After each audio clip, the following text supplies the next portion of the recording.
Okay, good evening, everyone. We're going to open the Zoning Board of Appeals meeting. My name is Howard Tracer. I'm the chairman. Eric Spahn, a member, and Mario Carnavelli is a member. We have Larry Murphy from the Planning Board and Martha Taylor from the Planning Board tonight. So take it away. On the agenda. Okay, public hearings. C.J. Doherty, 335th Street. Applicant is seeking a special permit to allow for the renovation of a structure as it will result in an upward elevation and outward expansion due to proposed deck and 2 landings with stair. New hearing. Okay, is the applicant here? Would you like to come up and tell us what you'd like to do? Sure. I've only watched you folks do this on Zoom, so I'm not Yeah. sure. Okay, you can bring a chair up if you want. Sure. Good. And just sit up This front is here. my Is that all right? legal counsel, Sheila Grant. Yeah. Okay, How are And you? this is Sheila Grant, good evening. Nice to meet attorney at law. Here's a full-size copy of what we're looking at. Okay. I assume the elevations are more pertinent to you folks than the... It all is. Okay.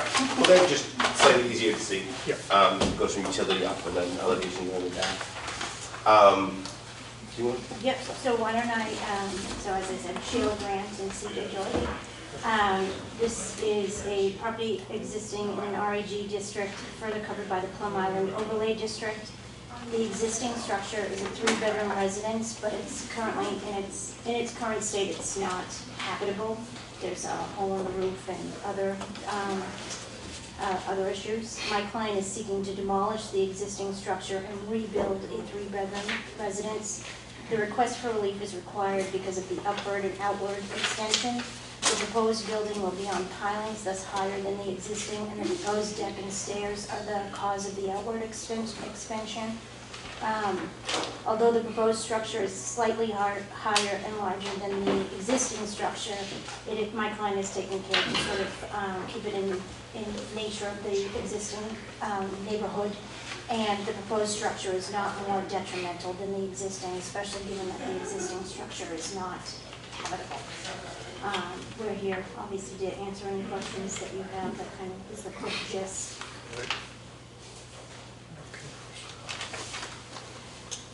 Yeah, I think, other than my understanding is the rejection came from any upward extension on Plum Island requires UDA approval.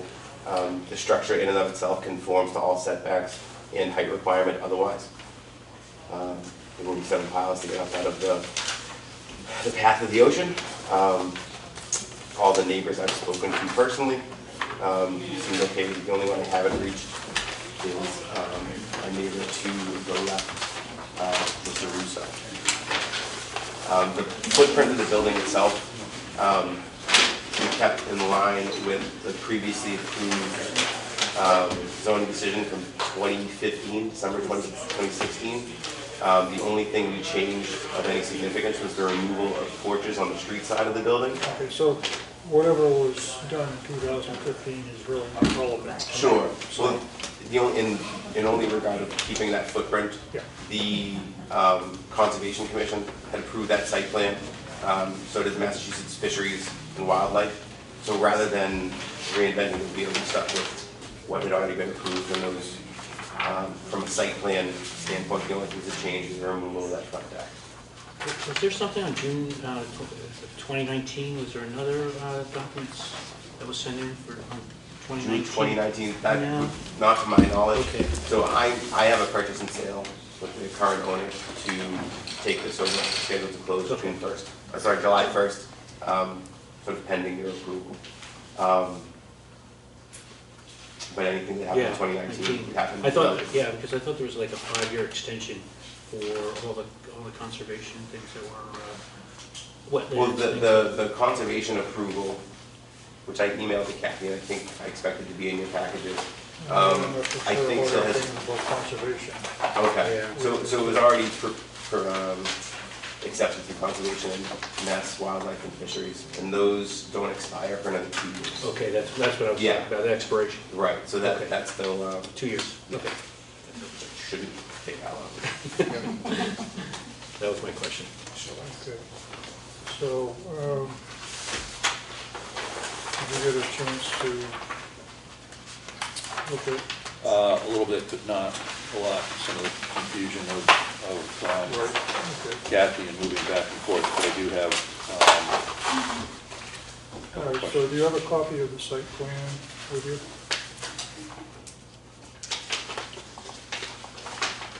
I believe I have both that copy. If not, I have a small one. Oh, it's okay. As long as it's this big.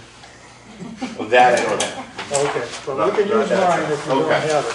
All right, so one question I had is, looking at the setbacks, this set of stairs is closer to the line than where the distance is measured.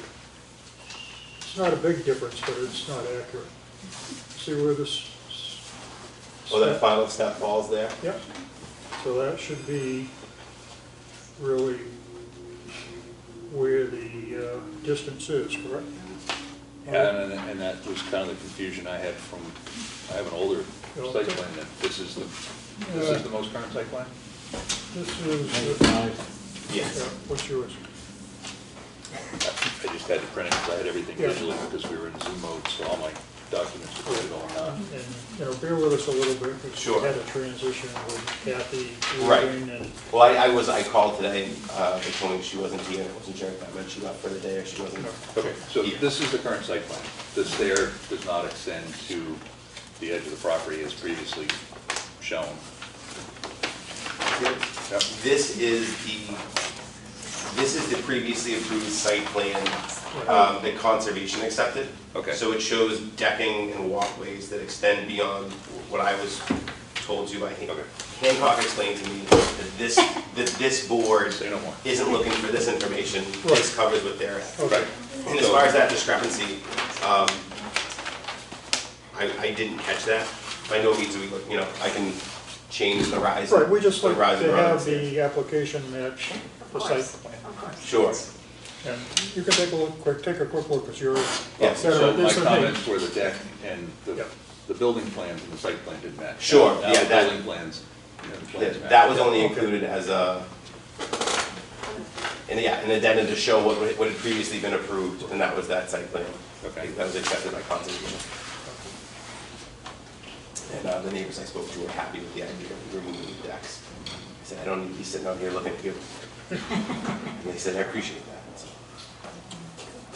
I know previously one of the big concerns with this project from a construction standpoint was parking. I've arranged with one of the neighbors to rent spaces from them so we can park construction vehicles off the street and not choke down traffic on Northern Boulevard at any given point.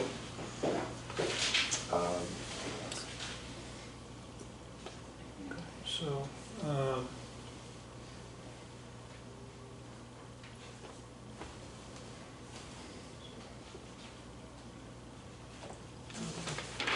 we had another copy, a smaller copy, just so I marked up more.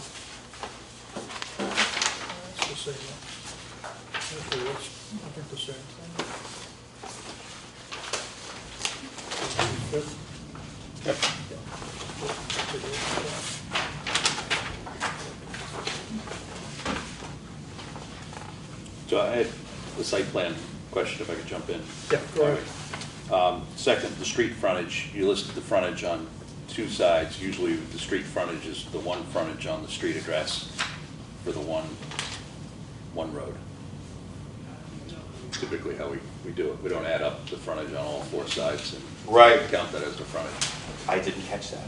I know, I assumed at some point you asked why the front setback changed so much. In the current orientation, the front door It is faces. a question mark. Yes. Sorry to jump ahead. What's the street and what's the address and which is the front street or which we're calling the front of the house or the access, or just noting which is the frontage? It seems like you've got a 335th. Right, so the front door faces Northern Boulevard. And the Kellys, who I'm purchasing this parcel from, previously 335th was isolated from Northern. They purchased the lot between the two. So I interpreted that plan, I should have scaled it, that they were using the frontage along Northern and foregoing 35th, because they're using that as the dimension for the front setback, whereas previously the front setback had been considered from 35th. That's the way the road faces. So as far as the determination of address, And technically, it's a road, but it turns into sure, the dune pretty quickly. It's a 2x8. So we're just trying to make sure we understand what the non-conformities are in terms of the site being smaller than allowable, the frontage being, at least on Northern Ave, being smaller, and just trying to make sure we're clear. Sure. That's all. I don't really have an issue with it, and there's nothing to challenge. But that was one question. And the other question was parking in terms of what conservation thinks. But I mean, we do have zoning regulation in terms of section 7, parking, which requires sites to have parking. So I'm not sure if we've ever had a site that didn't have parking. And there's no room for any parking.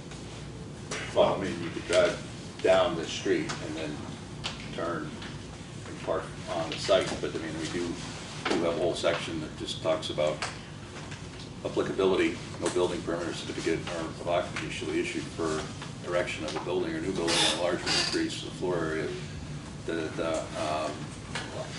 that's not in keeping with this bylaw. Where the net floor area of an existing residence or single or two-family residence is increased, no change in existing parking shall be required if the building inspector determines that the increase is minor and will not affect the parking requirement. So the fact that the parking requirement isn't met when someone was parking on 35th Street before, which wasn't foul because nobody really complained about it. The question is, do we have the authority to approve that, or is that? Well, I don't think we can approve on-street parking. No, but there's arrangements that have been made, so Right. someone's been thinking about it. And you Sure. Obviously tried to meet it, but So- the question is that? when I originally spoke to the conservation agent, he had at first, sort of before really reviewing the plan, said, everyone has the right to 2 parking places on Plum Island. I said, great. And I figured, I looked at what that would involve as far as creating a gravel driveway on the dune. And then our second conversation, speaking to his predecessor, that they had determined it would be very difficult to meet all the regulations regarding parking in sand dunes. I've been kicking around the idea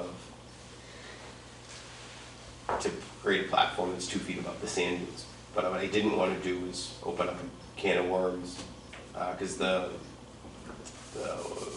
order of conditions allows us to have a construction driveway for another 2 years to access the site while we're building.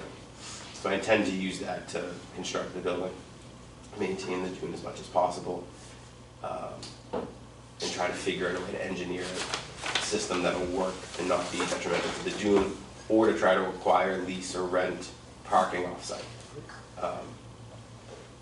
I did think parking was permitted with a residency sticker, but it's obviously a concern of ours, my wife and I, of what we'll do for parking long-term, whether that means municipal lots, renting, what have you. But it wasn't such a big detriment from our standpoint that we would figure it out in order to have the home. So that's where we are. Yeah, But well, you certainly have the right to have 2 parking spots, but you have to be able to have a place on your property to Sure, do it. sure. And what type of arrangement have you talked about with your neighbor?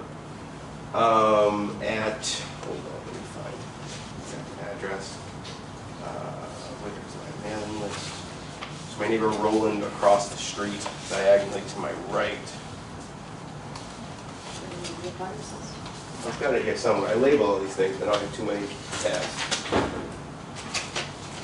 Oh, really, I'm not concerned with Yeah, what your neighbor's name is. What Yeah, I'm concerned is, what happens if he sells his property in a year or two? Then Sure. You have no parking.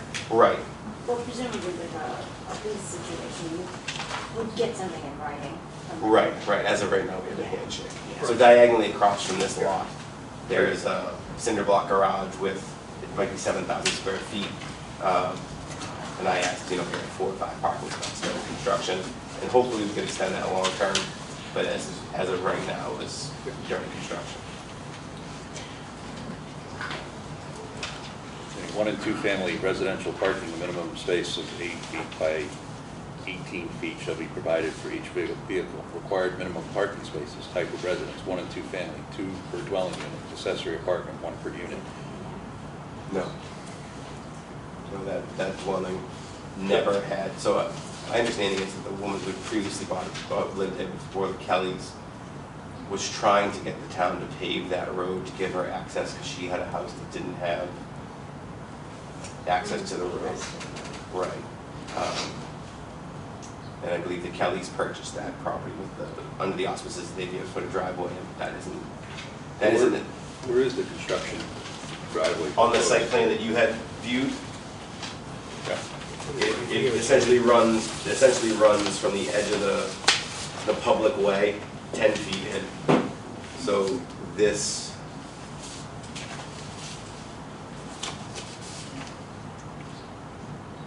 it actually allows it, I believe. Proposed primary access to beach stairs and landing. Yeah, this is also a little screwy because it takes the construction fence down 35 and closes off Right. 35, which would be allowed to Right. do that. So maybe the construction drive was Yeah, 35. Yeah, I think it would sort of. So, I mean, it seems to be an issue because if you have a house and your lease is up with the neighbor and you don't have any parking and then you want to sell your property with no parking and you've improved it with keeping the dunes and conservation, then you're kind of in a rock and a hard place with trying to figure out how to. Unless we, with the neighbor, and this is something we'd have to discuss, certainly do a proposed easement for parking. That would run with the property. And if it runs with the property, then it runs with the property, and we've provided 2 spaces Right. via an easement for the property. I think we could understand that.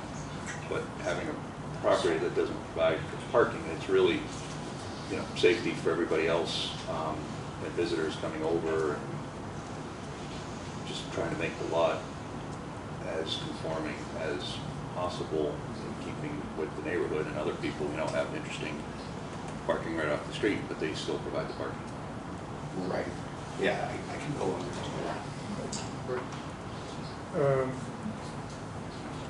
Okay, why don't we put the parking on hold, see what else we think about this.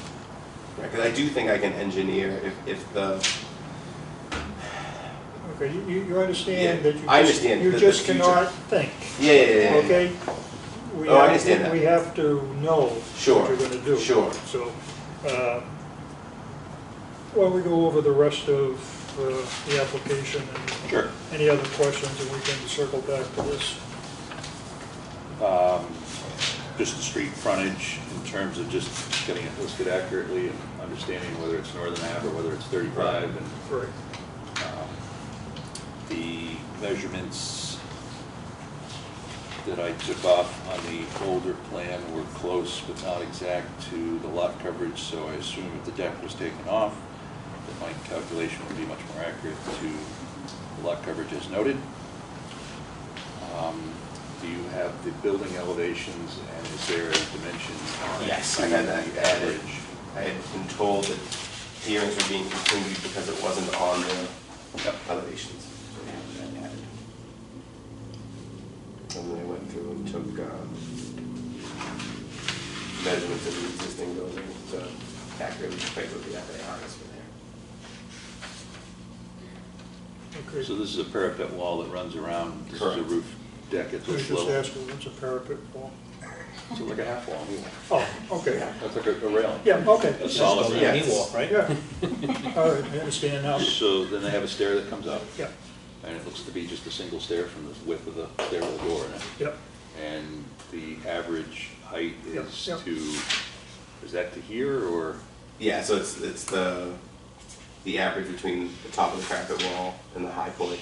We calculated it to be the median. If this becomes an issue, It's more to, this is the highest sloping roof, so it would be to right about there. right, so yeah, it's the halfway point between how I looked at it, interpreted it. It'd be the halfway point between here and here. Doesn't look quite to be half, but okay. Right. Yeah, I see what you're saying.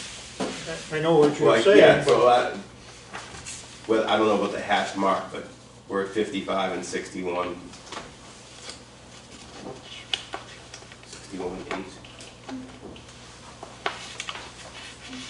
so it'd be 58 approximately.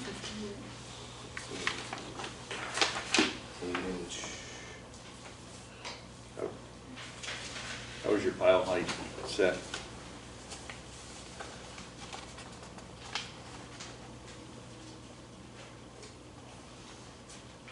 4 minus 22.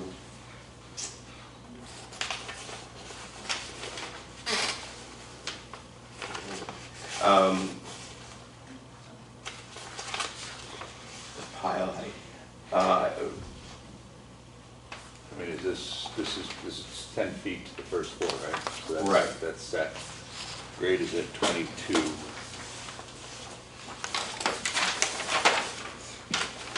Yeah, should this become an issue, I can put a coffin hatch in, just an insulated hatch, and it'll disappear below that roof line altogether.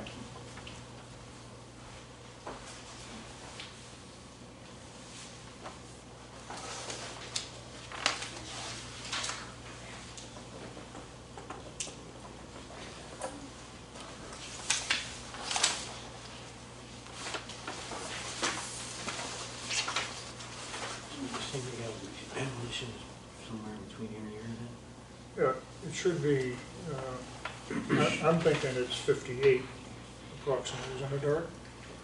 Yeah. Going by this? So let's put that at 36. Yeah, I mean, I just took that height, cut it in half, Right. put it on top of here, I guess 36. put it there, so.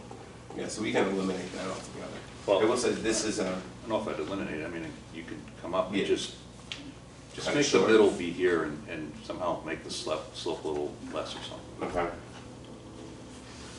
And if you have an 8-foot door, go with a 10-foot door. Sure.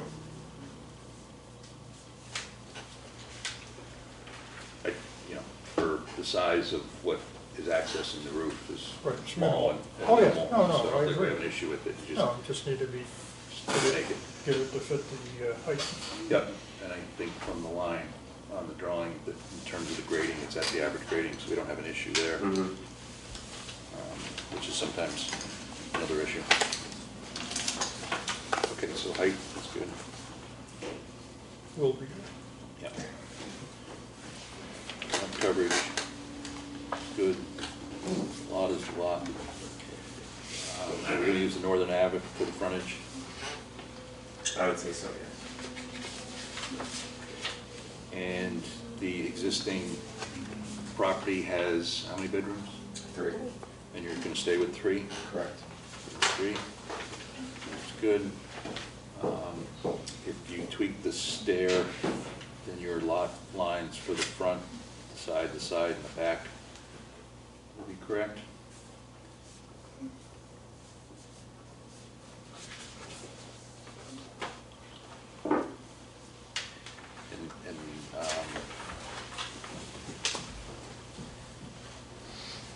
And floors, there's 2 with a roof deck. Correct. And there's essentially mechanical. Mechanical Yeah. is. Right. So the only thing I don't have a beat on is the FAR. Here is the FAR sheet. So we're at 20.33%. With a lot coverage of 11.51%.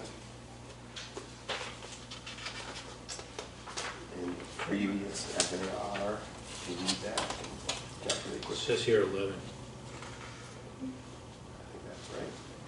Yeah, the existing building is 1,336 feet. Yeah, on your application, it says it's 11. No, the FAR is 11. Right. And the lot coverage is, Correct.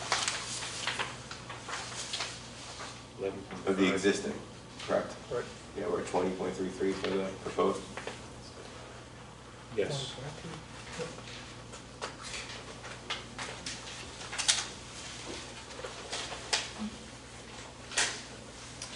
Okay. So the lot coverage was 7.9 previously. And you've expanded it to 11.61, correct? Yeah. That's previous. Yeah. Are you looking at the old one though? Yeah, so it's, Yeah, So I think it's on the one in front of So this one, we need to determine that. right.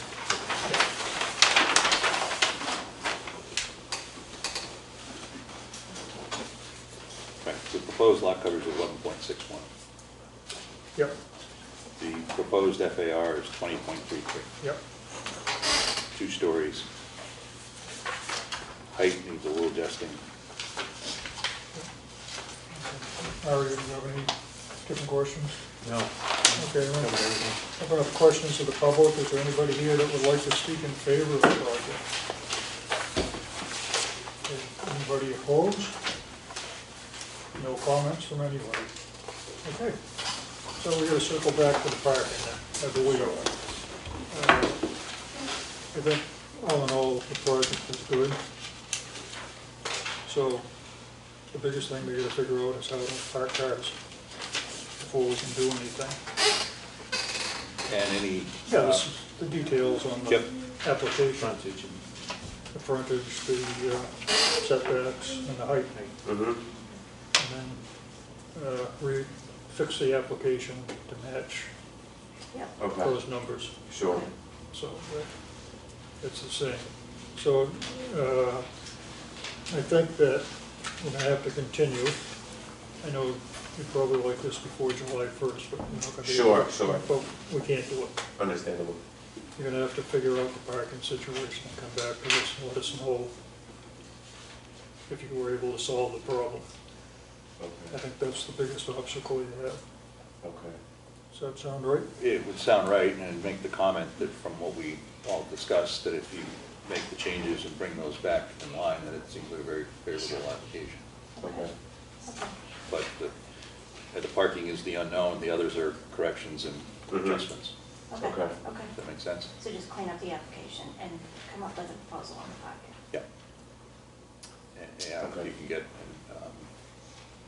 an easement, then it would run with the property, and the property parking for those lots, the lot would be solved.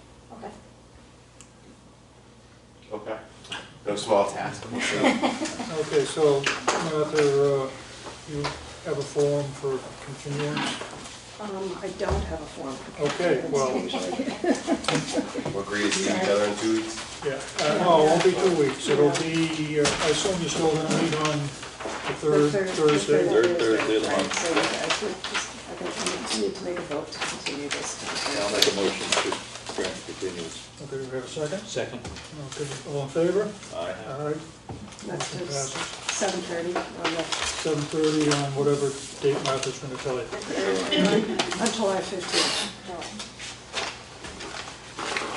Okay, so this is yours.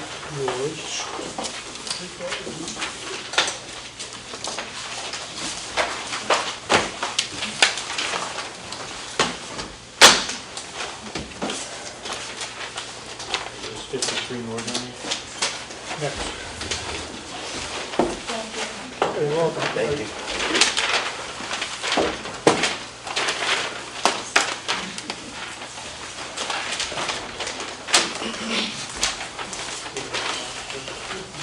Generally, Martha, we had a form, I don't know where they would be, but Yeah, I go that we'd have the applicant sign, and I would sign, into, so just get that figured out in the future.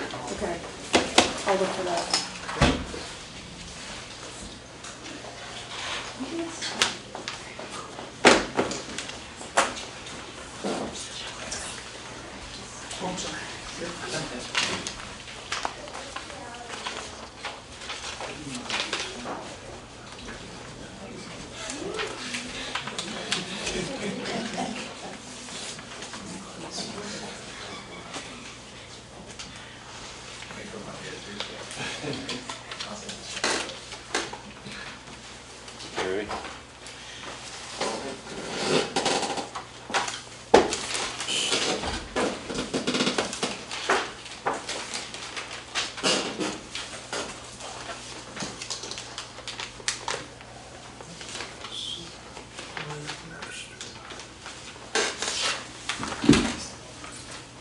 Go ahead.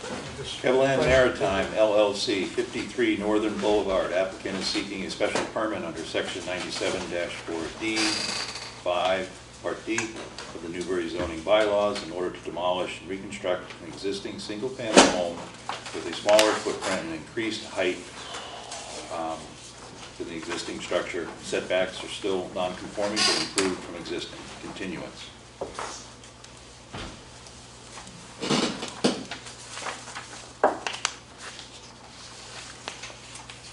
Mr. Chairman, can we bring Okay. one additional chair? Come on up. Sure.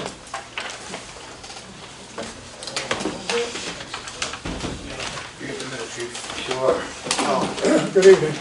good evening, Mr. Chairman, members of the board. Douglas Duchesne from Finner and Nicholson. It's certainly a pleasure to finally meet you all face to face instead of staring at those little screens. Yep.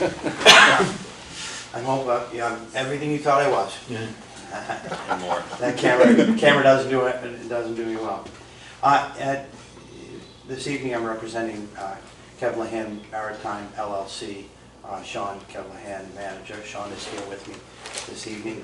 He is the owner of the property at 53 Northern Boulevard. Also with us, Steve Cody from Cody and Foster Contracting, the project manager on the site. So I brought him in case we had any technical questions. As you mentioned, this was a continuation of an application for a special permit for nonconformities.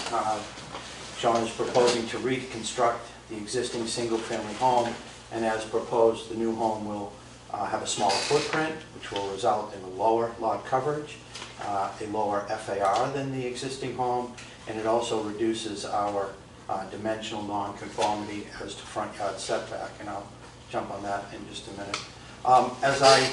As it was explained to me, my client at the first meeting, by my client, with regard to the first meeting, the board had some concerns regarding the design of the attic space and the access way to the roof deck, and also the board had some discussion regarding impacts of the proposal to the neighborhood. So I hope you received, I submitted a supplemental package, I believe on the 10th. With that letter, I provided you a revised plan for the attic, in fact 2 proposals, and also as well as a short memo discussing some of the impacts to the neighborhood.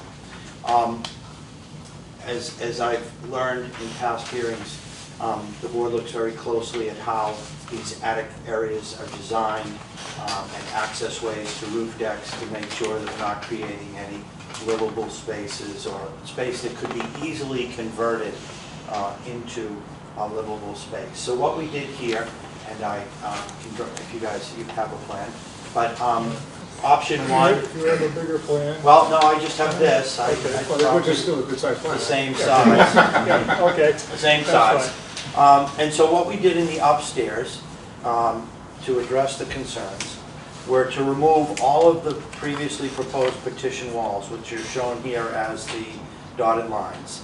And as you can see, it in essence opened the space up entirely. We removed a proposed window that was located here, so there are no windows or egress or access, exterior egress or access points to that storage.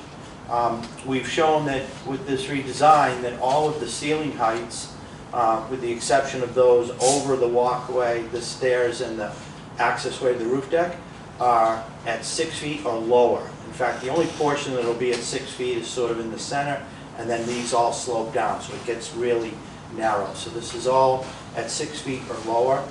And we have shown this as an unconditioned storage space. There will be no heating or cooling in this area whatsoever. I do want to point out that the existing home, I guess, has significant basement storage. That's where all the storage is.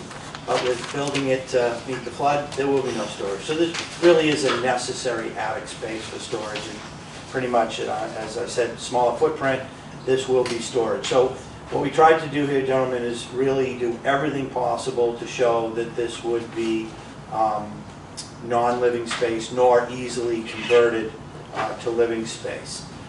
What this does is it does actually further reduce our FAR.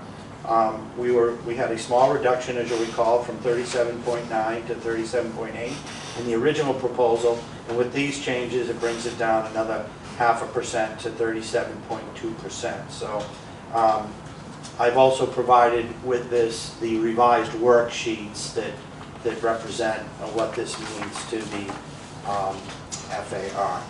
So I would suggest that is in keeping with what was discussed. However, we have learned that this does provide or creates additional concerns for us, because as you know, or you may recall, this stairway is literally open to downstairs. So with this design, what we will have is essentially unobstructed, flow between the second floor living space and the attic space, and we are concerned of what that would mean in terms of heating and cooling, in terms of this being a draw for heat, and really creating havoc in how they balance the heating and air conditioning. So we have provided you a second proposed revision to this plan for your consideration and discussion.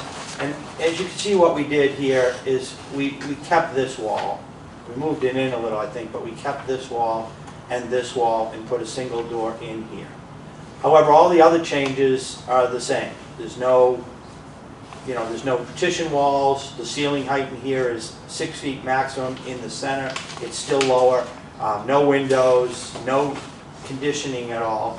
What this will essentially allow us to do is keep these two doors, well, that door is closed, but keep this door closed and allow the, although the heat will come up into the stairway, it's not just going to become a heat sink that draws the area up. Obviously, this would be the preferred design so that we don't have heating and cooling issues on the second floor, but and I do believe it meets the board's requirement of showing that the attic space is truly that. However, for all transparency,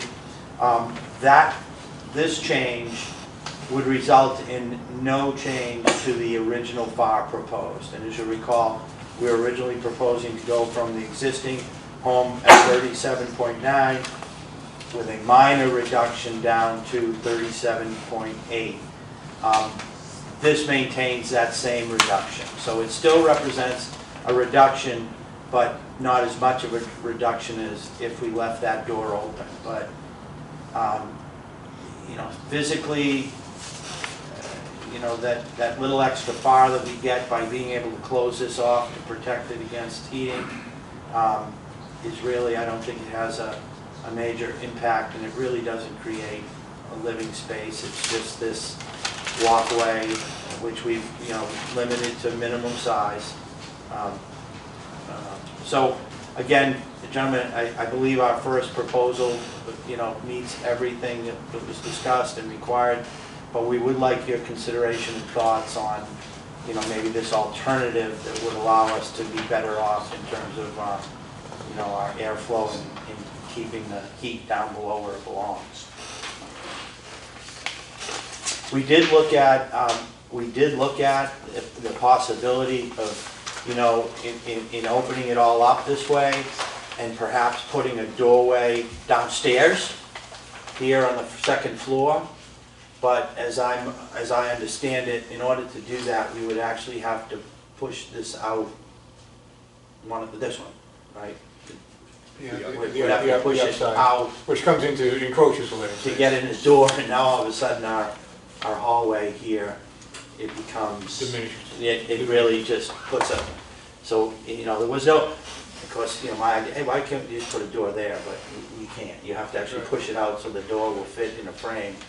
But by the time you push it out, now it's in the middle of the walkway of the house. So the best option is to put it upstairs, but it would require that. So would you like to discuss that before I do my, give you the input on the impact to the neighborhood, or you want me to just go through it all? No, we can discuss that now. Regardless of whatever else we talked about with the project, I think the 0.5% or whatever difference, I certainly think the more efficient heating is the way to go. It makes more sense. Yeah. It's just from a, I much would have rather seen a lower FAR total. I mean, you know, you're saying it would only raise it insignificantly, well, you only reduced it insignificantly also. So, you know, We do get a reduction though, Yeah, even with okay, this so- alternative, as so- small as it might be. know, Eric, it's do you always our agree goal. that the more efficient heating for a 0.5% is, It is, I think, I don't. yeah, I'm not talking about the rest of the project, Right. I'm just talking about the attic. Yes, I think the attic meets the landing. Yep. I certainly would agree with the heating and cooling and where a door was placed, yes. Okay. Now you can go on. All right, well, thank you. Again, I'm not going to go through the whole discussion that was made at the first meeting about the lower, you know, the resulting improvements, but they are a big part of the discussion with respect to impacts to the neighborhood.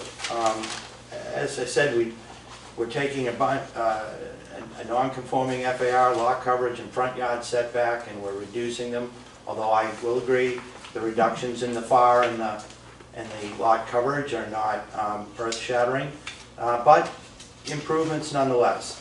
I think from a relative percentage basis, the reduction in the front yard setback is a little more significant. We're currently only 3.7 feet from the front setback line, front yard line, and we're pushing it back to over 10 feet, to almost 10.5 feet, which is, you know, like a 2.5 times improvement. And again, I think that makes a difference. I think, you know, getting another 7 feet out of that pushes the lot back into the center of the lot a little better and away from the house, reducing some of the massing and scaling impacts to the street.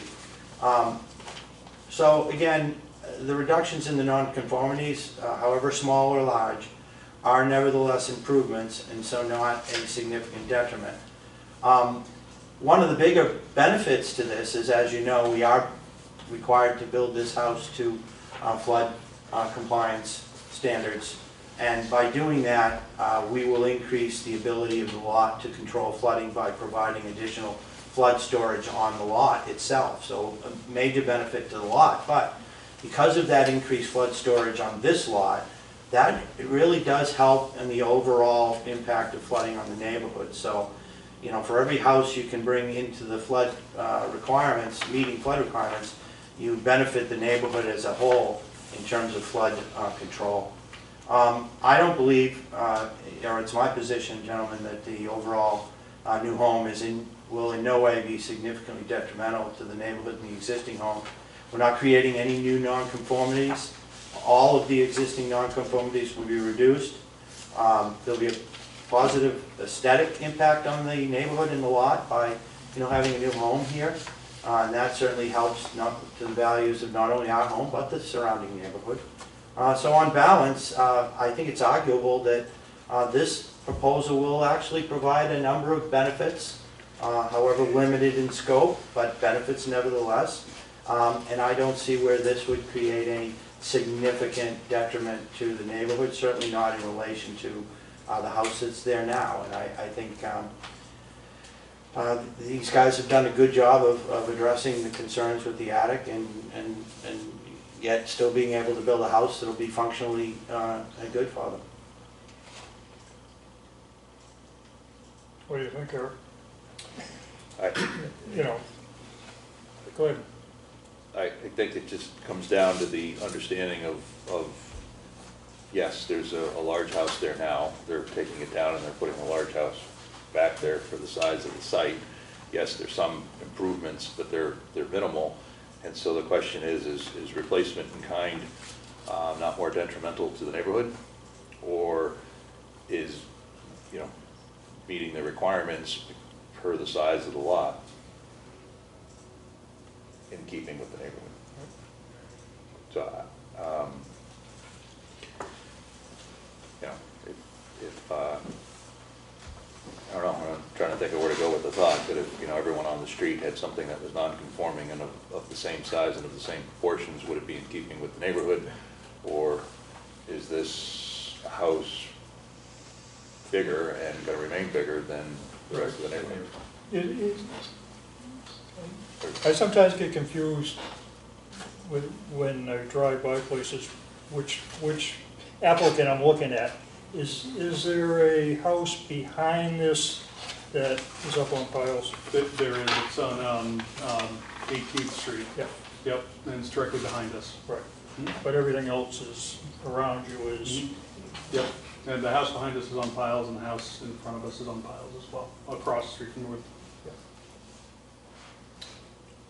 But I guess I would ask a question. I can appreciate the fact that, you know, sort of replacement in kind, if that's what you're doing. I guess it's hard to say whether or not that's an improvement or not. But my understanding is that in seeking this special permit, the standard is that we have to show that we're not being substantially more detrimental. And it would seem to be replacing in kind, but still reducing, however, the magnitude. I mean, the front yard setback is a reasonable improvement, right? I mean, 2.5 times. And again, gentlemen, I know, 1% or 0.1% is not significant in size. And the lot coverage number is a little more substantial than that, going down a 1.5%. well, unfortunately, you have a postage stamp for a lot. Yeah, right. But again, what I understand, my job to do is to show that this is not significantly more detrimental. And my understanding is, as long as you're making an improvement, however small, how is that detrimental, and certainly how is that significantly more detrimental? Yeah, I wouldn't say it was significantly detrimental. I would say that, reducing the FAR from 37 to the benchmark 25 is almost a 50% increase in the FAR from the benchmark, from the requirements, Right. not from the existing home. And so, we have this PIOD for a reason, Oh, no, I understand, but I mean, if you're pre-existing non-conforming as to anything, if you I can guess the idea improve, is if you to can try to improve keep on it. everything, to certain standards, and not just everything that was larger, just continue keeping it larger. Yeah, if you build your house to a larger dimension, and then everyone else renovates their house on the street and meets the PIOD, then your house is no longer in keeping because it didn't meet what they all had to meet. So is the standard for what is the standard for the neighborhood? And in terms of numbers, on paper, it doesn't look like it's meeting it. If you showed the site and you showed the context of what was there, it might be deemed to be in keeping. But I think what we're doing is we're looking at bylaws, and certainly there's a lot of nonconformities, some of which are houses on neighbors' lots, bad kind of stuff. And we're not just looking for them to pull it back on the lot, but to meet the setbacks.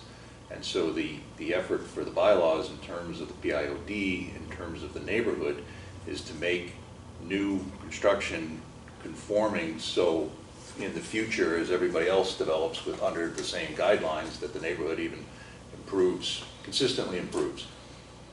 So I understand that you have an existing house of a certain size, and you have a lot that's a certain size, and you're, as I said, replacing it in kind. Well, slightly less. Footprint is smaller, Yep. lot coverage is smaller, FAR is fractionally smaller. So technically you end up with a non-buildable lot at the end of the day. Well, non-buildable. From a practical perspective, if you were to go by all the guidelines, regardless of all the potential. Right. Potentially without the attic. What's- Potentially without the attic. What is the lot size again here? 47, I think. Was it 4,700 square feet? I think. So it's a And 10. that's The lot not, is 4223. 42, that's not even a normal lot for Plymouth. Well, again, my client is subject to a special hardship here. He has a lot, he has a house of a particular size. Yep. It is legally, existing. They have a family that wants to. He wants to improve on it. And he's doing so without increasing any of those nonconformities, and in fact reducing them. I'm at a loss at how that could ever be detrimental. I'm going to open up for public comment for a while. Sure. Anybody in favor of the project would like to speak? Is there anybody opposed that would like to speak? Yes, sir. Could you give us your name and address? Yeah, my name is Joe Turner, 55 Northern Boulevard. We do have your letter. I'm sorry? We did receive your letter. Thanks. So a couple of points I want to make about setting back 10 feet on the front. There's not been any mention, and I can imagine why, of a 6-foot move towards my property for the new house's footings. So, I mean, it's so great on the front, but it doesn't matter on the northern side. That's the one thing. You do understand, I'm not here to, defend the applicant or anything. No, I don't take it. But that is actually improving the lot by the bylaw. So, They have by right to build up to 10 feet of the backyard if right. so. So they've stayed within the bylaw by moving towards your house. You may not like it. Yeah. So I just wanted you to understand that it's not a arbitrary thing that, Well, what I would yeah, go ahead. I would add to that is that when in speaking of detriment, to me, that's detrimental. They're talking about a deck overhead. They're moving, there's only 18 feet to begin with. Now it's 12 feet. And now you have a car parked. And then beyond that, you have these 2 front decks that are 30 feet by 12 feet. They're setting back 10, but they're putting up the decks at the 10-foot mark, going back 12 feet. So now the house starts at 22, or the structure starts at around 22 feet. You know, it's a completely different looking land, building, decks, porches, and it's right in our neighborhood. And I really don't see, I don't go along with these little bits of, personally, the little bits of improvements. They're not abiding by the Plum Island Overlay District, which is why we're all here. And we have guidelines, they're not being met. And with that, I'll leave it alone. Thank you.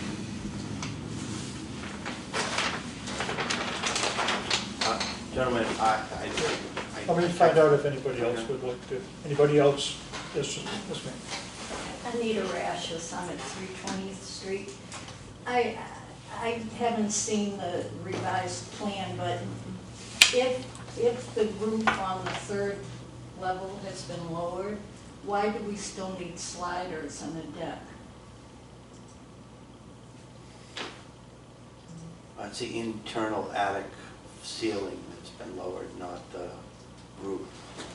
Okay. There's no slider at the roof deck. It's just a single door. Just a single door. Just in the deck. The slide has been, Yeah, it's just a single door that goes to the roof. but is the deck still there? The deck is still there.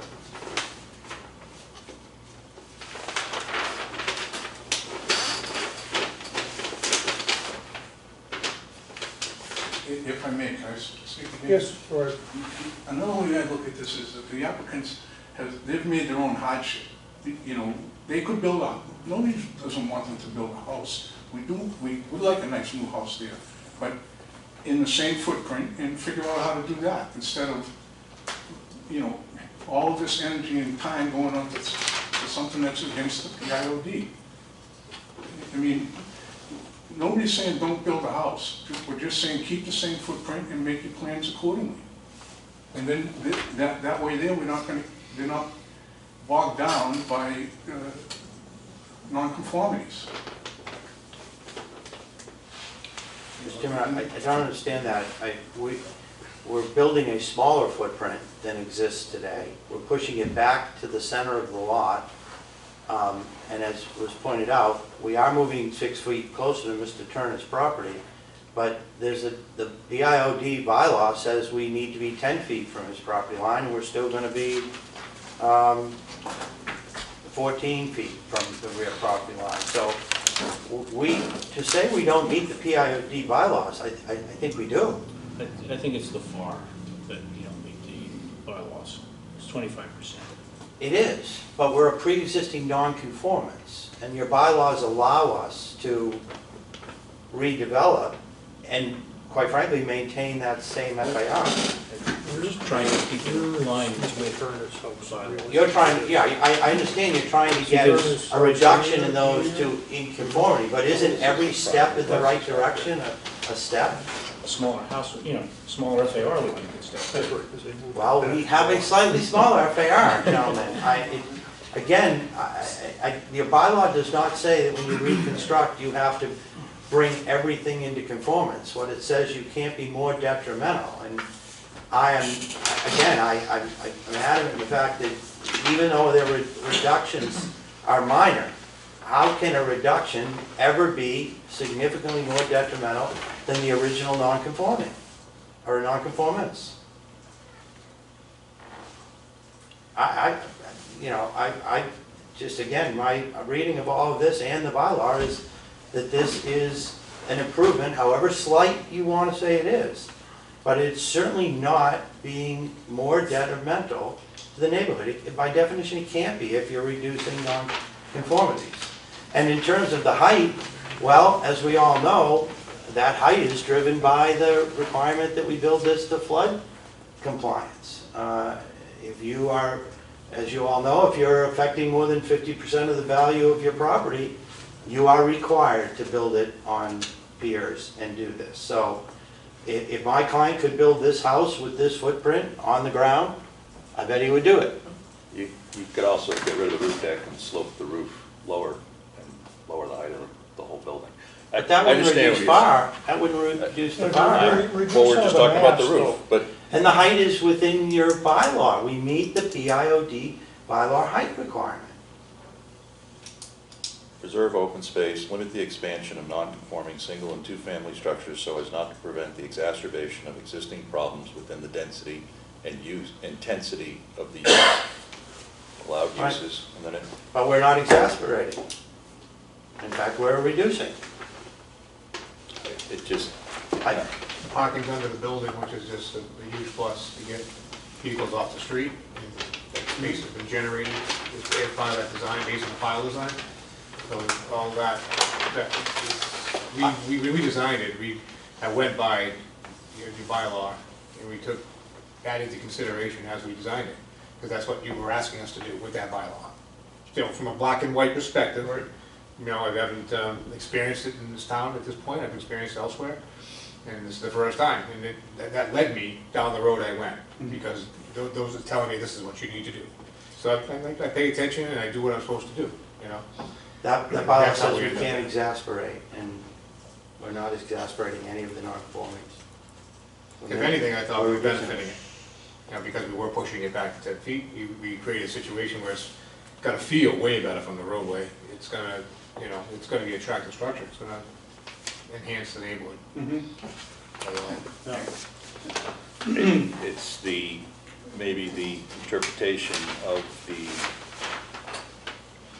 existing problem of size and of the structure to begin with. I understand what you're saying, but it's, it just seems that in terms of the intent of the PIOD, in order to bring the properties in line, that the effort to bring it down and to bring it into conformity isn't there. And it's just barely making changes, of not exacerbating, but it's also an interpretation of what the existing problem is and how you're improving it. Well, if you could read that line again. Section D, Plum Island 1, purpose, to reduce damage to public and private property resulting from flooding waters, ensure public safety by reducing threats to life and personal injury, eliminate the cost associated with the responsive cleanup of flooding conditions, preserve open space, and limit the expansion of the non-conforming single and two-family structures so as to prevent the exacerbation of existing problems with density and intensity of use. Right. I don't think there's any question that we're meeting the first part of that says reduce flood issue. We have to agree on that. Yep. But if you look at the second, it says to address the existing concerns are not allowing for the exasperation of. It does not say that by requiring a reduction, it doesn't say that. It just says, so as to not allow for the expansion that would exasperate existing conditions. I I understand what you're saying, Doug. and that should I intent. think, besides going by the numbers, and I know we can't do anything about it, if it wasn't up on pilings, it wouldn't seem to be an expansion as much. Oh, I agree. You know, I No, know I'm what the sure, numbers are. because the footprint's actually a Right. little smaller. Right, no, you know, so it's. But the bylaw tells us we have to protect against flooding, and the state law tells us if you're gonna redo a house, you've gotta put it on piling. I mean, it'd be one thing if you weren't demolishing it, rebuilding, and just fixing it. Because now you're starting from zero, and that's, I think, the issue, is you're starting from zero, and now we're trying to keep everything within the metrics of the PIOT. Yeah, but we're really not starting from zero. Starting from zero. When you take that house down, there's a lot. No, but the pre-existing, that house that exists here I today get that. gives the owner certain legal rights with respect to the pre-existing condition and the ability to maintain that. I would argue if we built something that was the exact same FAR, the exact same footprint, you know, just a new house in kind, so to speak, we would still be getting the benefit of the flood improvements, but we would be neutral on everything else. I think that's what your bylaw allows. I mean, clearly, or it wouldn't allow for changes to non-conforming structures at all, right? Except to say you can only change a non-conforming structure by bringing it into conformance, and that's not what your bylaw says. It says to protect against flooding and to prevent the exasperation of existing problems. And if we consider homes that have a larger than 25% FAR a problem, which I understand why, we're not exasperating it. Again, I can't help but say, we're reducing it, however small. I think a court would agree that is an improvement, it's not an exasperation. Larry, not to put you on the spot, but do you have any thoughts on the interpretation of this? I wouldn't want to hesitate something off the cuff. Yeah, that's what I thought, so that's fine. Okay. But it does talk about the alterations and changes to non-conforming uses or structures. Mm-hmm. And so, you know, the definition of reconstruction shall mean the structural alteration of the existing building, but shall not include the demolition and rebuilding thereof. So, as Mario said, once you demolish the home, you know, there are findings for, as much as it sounds in the opposite direction, but taking a non-conforming and extending it, but not exacerbating it. But in terms of reconstruction, I'm not sure that is the intent here.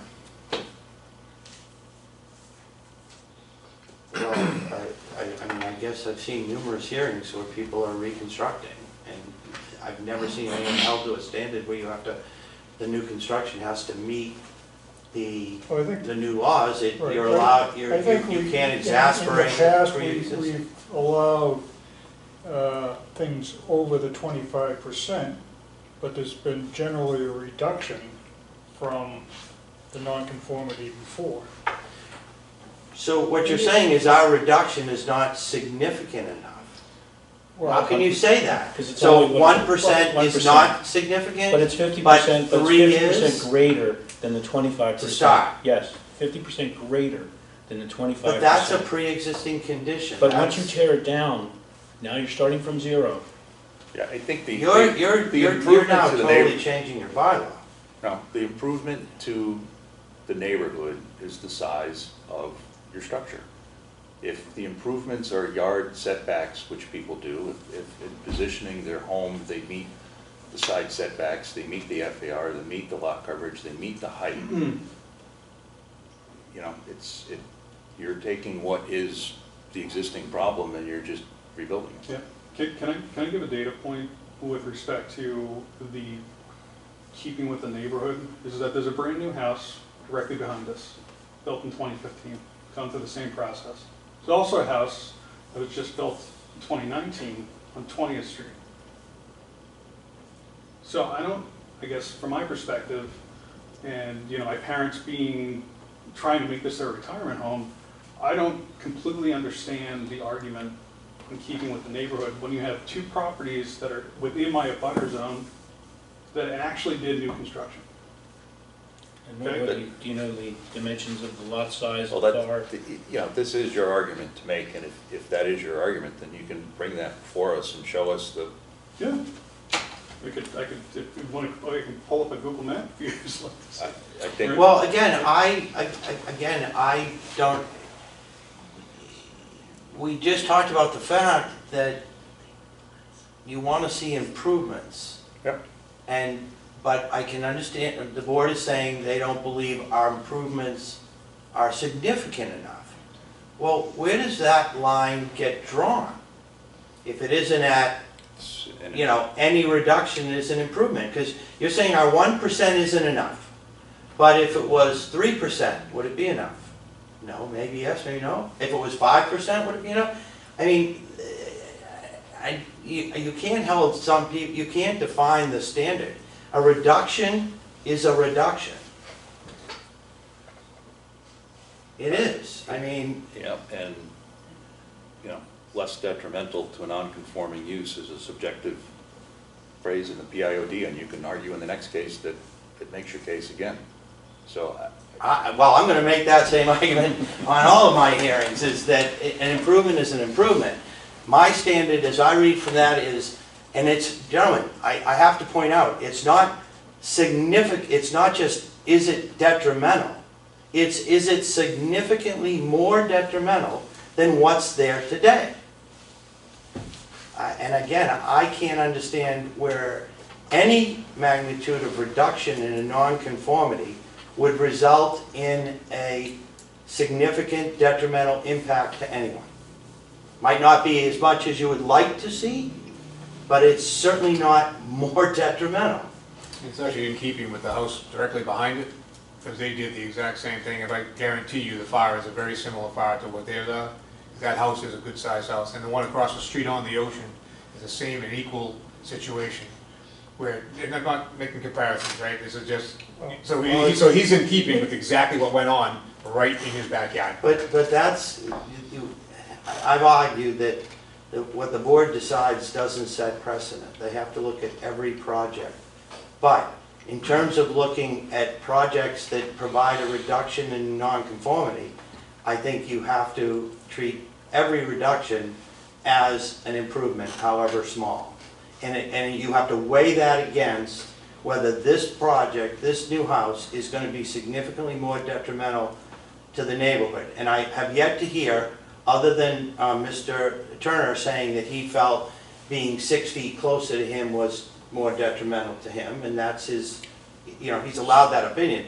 But as we know, we're moving within the requirements. So the law tells us that if you're 10 feet off, you're not detrimental. And we're still exceeding that. So I'm trying to understand what is the detriment to the neighborhood by building a new house that is less non-conforming? Because we don't have the whole neighborhood except for the numbers of which the PIOD, which we expect the other houses to meet, or to meet if they come before us to by right do something. So you're talking about the neighborhood, we're talking about the neighborhood, and we're understanding that the neighborhood is to meet the requirements of the PIOD or make improvements and along the guidelines of the PIOD, and what we have before us are numbers that are greatly over the benchmarks that are set for the standard of the neighborhood.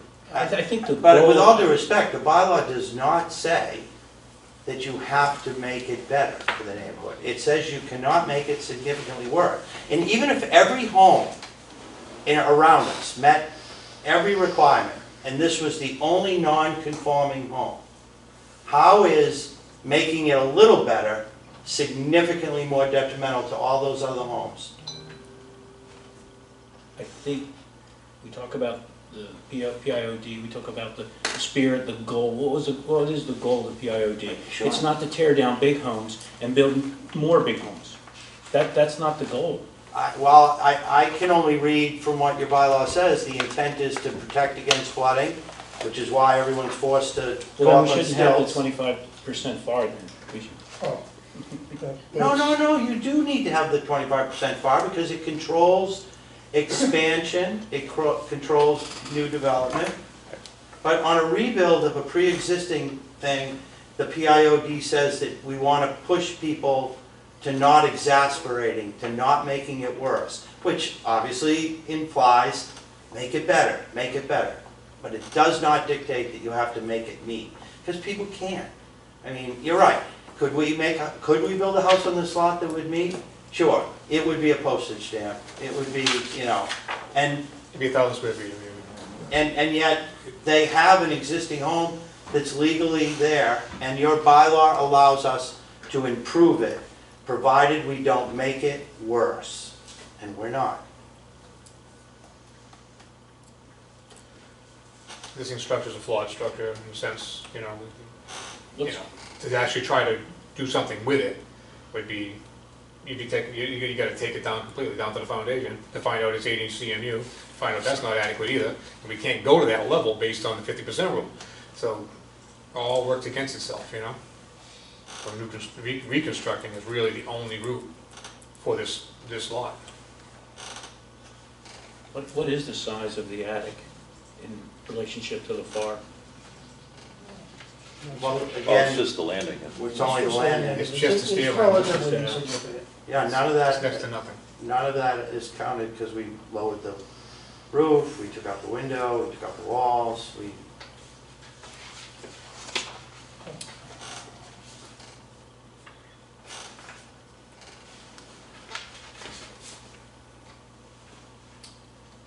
I think if we, my feeling from the discussion is you're not going to get a favorable decision. Well, Mr. Chairman, in light of that, I would ask the board to please articulate to me what it is about this project that is significantly more detrimental to the neighborhood. And if it's that we're not making it better enough, I mean, that certainly can be your basis, but I would like to understand it because as you know, I represent a lot of people before you, and Yep. I always push them to try and make it better, but I can't say to them, look, you can't take advantage of what your existing house is, you just have to build a house that complies, because that's not what your bylaw is all about, and So if someone else on Plum Island has the same size lot, but has a smaller house now and comes before us and says, they built a bigger house and it seemed to be in keeping with the neighborhood, so I'd like to build a bigger house in keeping with the neighborhood. And we go back to what the metrics are in terms of FAR and lot coverage. Mhm. Are they then limited to what they had existing? yeah, unfortunately, we all have to live with what we have. And you just said, if you let us build a bigger house, then why, we're not asking to build a bigger house, gentlemen. It's a smaller house. The footprint is smaller, the FAR is slightly smaller. I'm not asking for an expansion of anything. I'm asking for a reduction in everything. And your bylaws do provide people who have existing situations to at least, that's their baseline. That's where they get to start.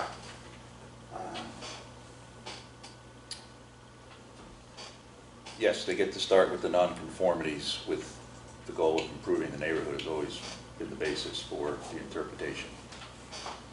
And that's where I think we're hung up in terms of the numbers for both lot coverage and FAR. And if one item was out of whack, but you've got two, and in terms of the percentages, they're grossly over compared to what we've typically Well, I don't think the lot coverage is grossly over, is it?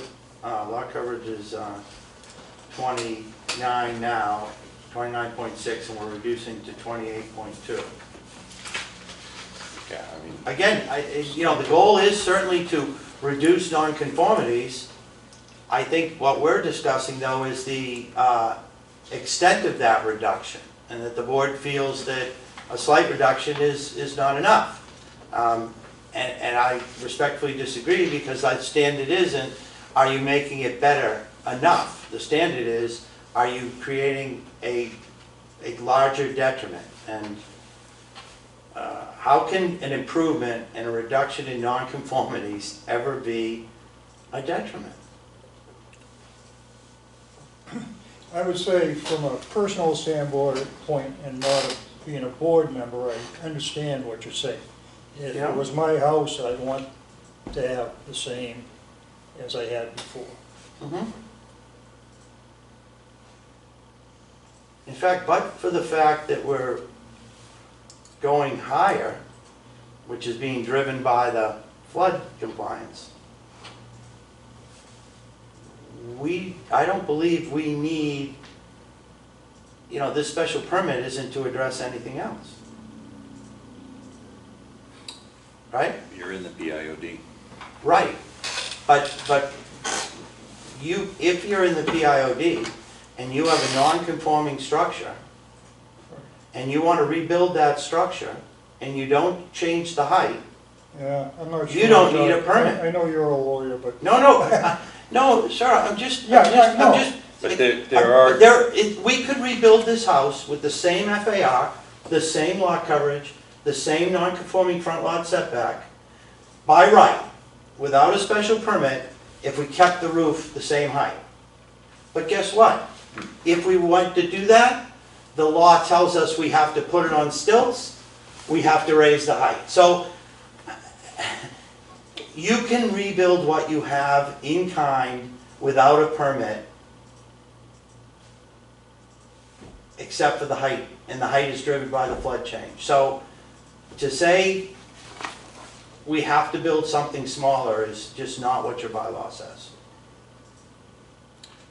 but there are the sections about catastrophe and demolition, rebuilding as of right, and rebuilding after a finding, in terms of somebody that had something that was existing that was not within keeping of the PIOD, and because of an event, they're allowed to rebuild in kind Right. what's there. And so with that understanding that there is specific language that addresses the rebuilding in kind, then I can't see what you're reading from, I'm sorry. I agree with that there are that catastrophic event rebuilding, but there is also section,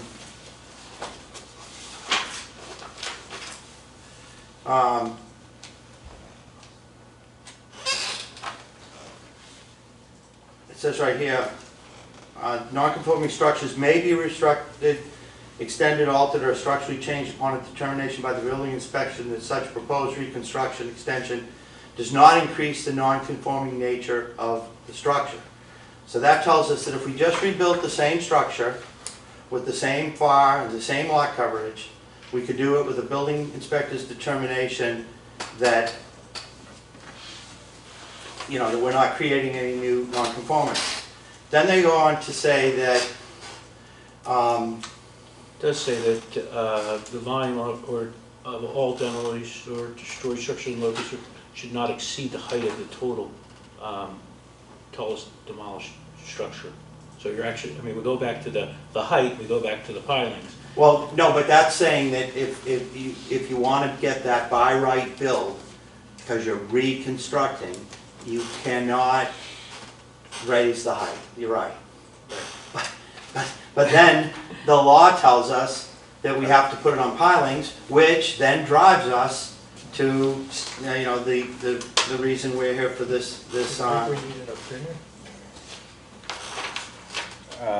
I'd be certainly happy to rather than have the board deny this, I'd certainly be willing to, work with town council to determine whether my, The only thing, what we would be asking is not if the reduction is enough. We'd be asking if they're allowed in kind because the law says they have to be on pilings.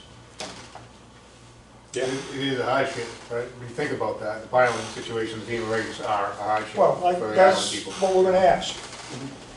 That's what I think the best thing to do is because,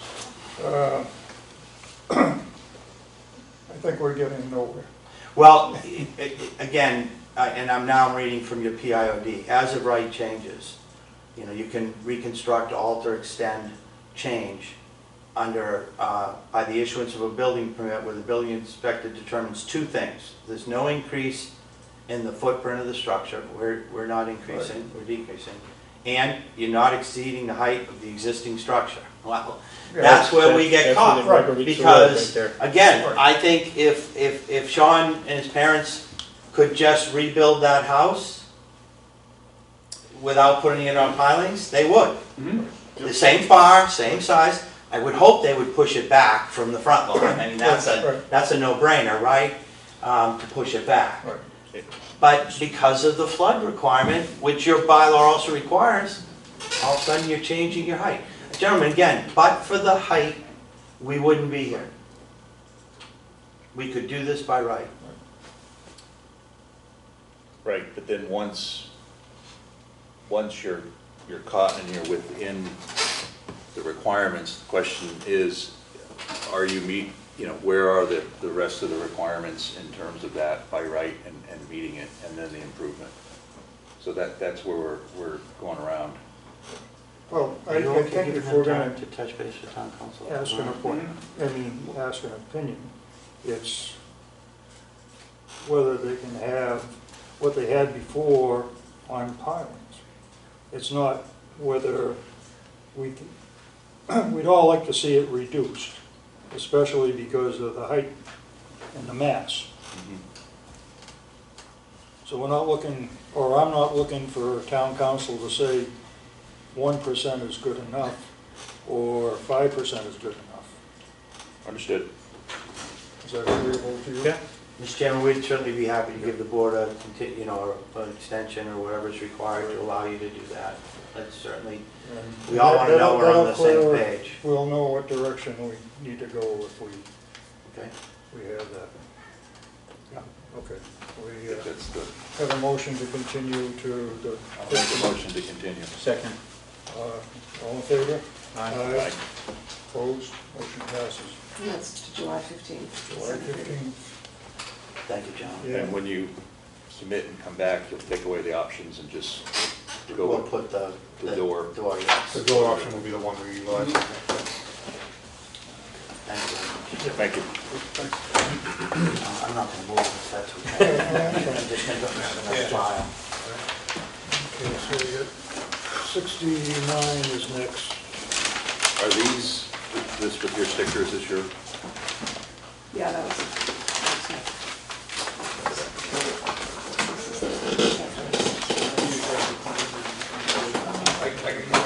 I'll call you guys. That's good. Thank you. Do you actually close that one, did you? Yeah. 71. Just 71. 69 you closed, but you asked us to provide some updated Right. plans, which I did, and We I made conditions and verified, updates. yep, I verified with Kathy Brown that, that they were sufficient. That was a few weeks back. So I, Let me just read. Yeah, sorry. yeah. Mary Beth and Larry Abbott, 69 Southern Boulevard. Applicant is seeking a special permit / finding to allow for the construction of a single-family home, the height of which is 25 feet, which constitutes an increase over the existing structure's 9 feet on the lot. This is a continuance, and we did make a motion.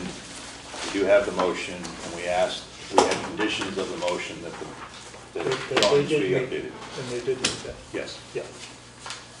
So,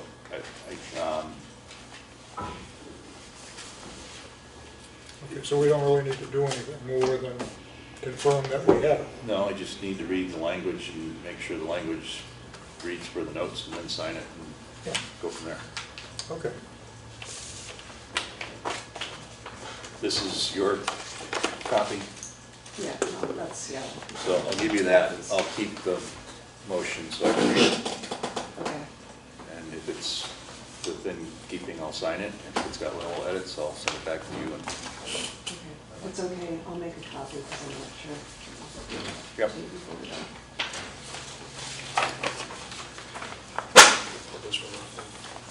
So, Okay, so what do we have? we got 71.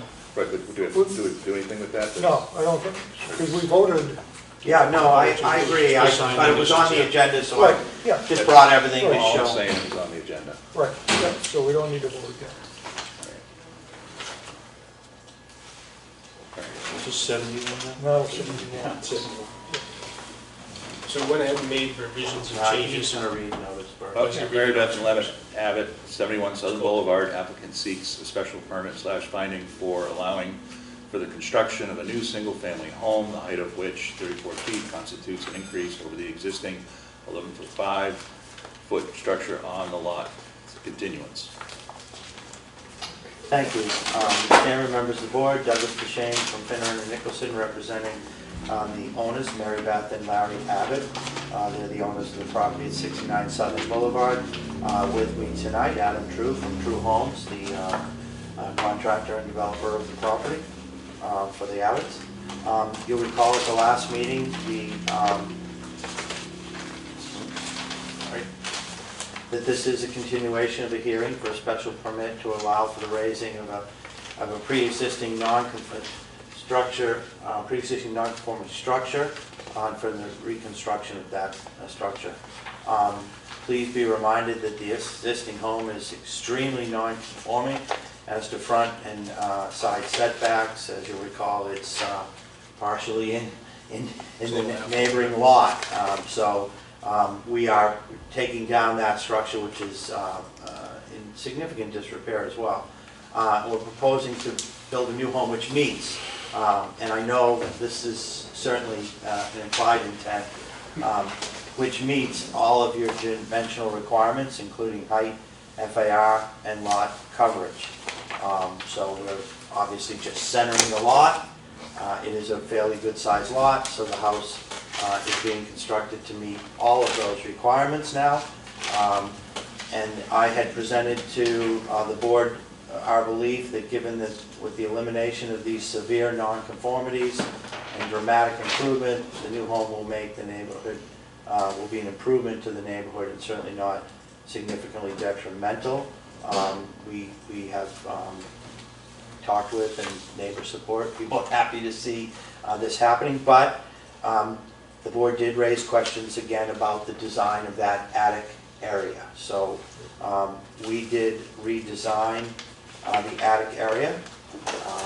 Adam, if you could bring that plan up for me.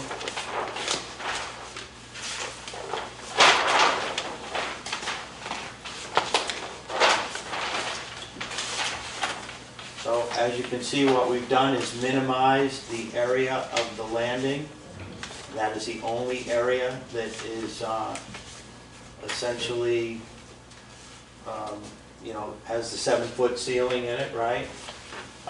The rest of the area is unconditioned. There's no windows, there's no doors. In fact, can you even get into here? Right? It's really, No. there's really actually no access into it. We just, the door that existed was centered on the, sort of the structure. And so we're at the top of the stairs, instead of going through a drastic redesign, we just simply allowed for the offset of the door. It's kind of sort of in the middle of the peak that exists. This is a very interesting design back here, so. And the elevator doesn't come all the way up? Elevator does not. You see the top of it as you walk up. Does not come to the 3rd floor though.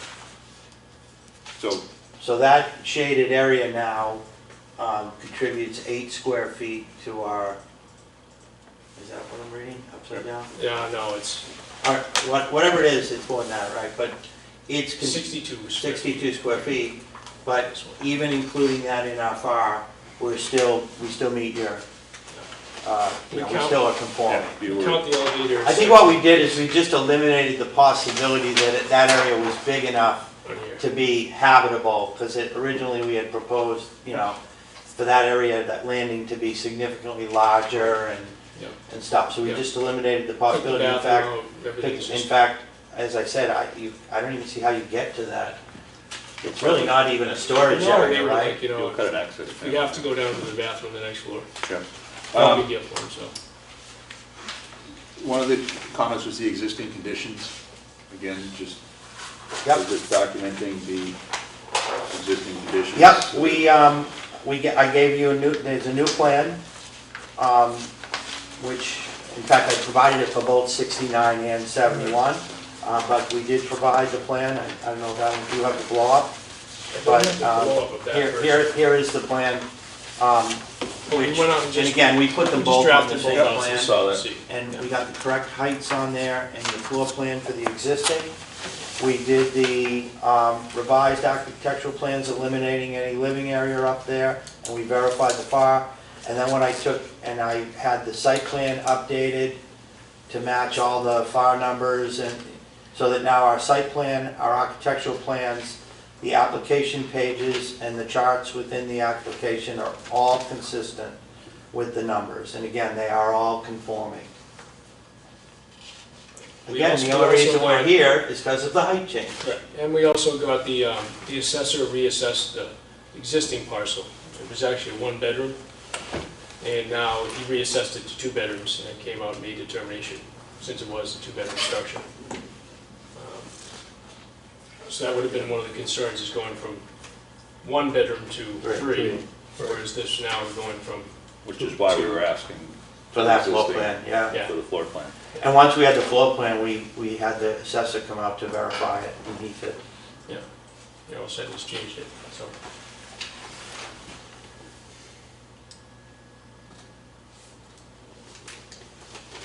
Those, So do we have a copy of the existing plan? I think it would start... That's Oh, a- yeah, that's on here. I submitted this package on June 1st. Yeah. With Yeah. all of those, it had the Yeah. updated sheets. I got it here. Yeah. I'm not sure that I did get that. I thought I had everything. Okay, that's, and those drawings have the height measured to the average grade, to the average. Yep, and we roof of showed the highest highest, we showed the cupola as well, just to Okay. verify that it wasn't higher than the ridge, Great. which is in the drawings. All right, so that was my fifth question. Cupola.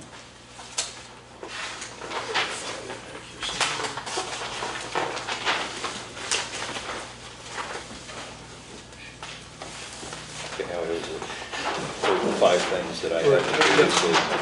All been answered.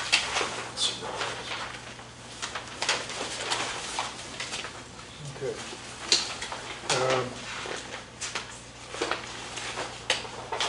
Anybody like to speak in favor of the project? Opposition? Discussion? Didn't have it there? This one you're talking about? A05, that show the height. No. Let's see what it does.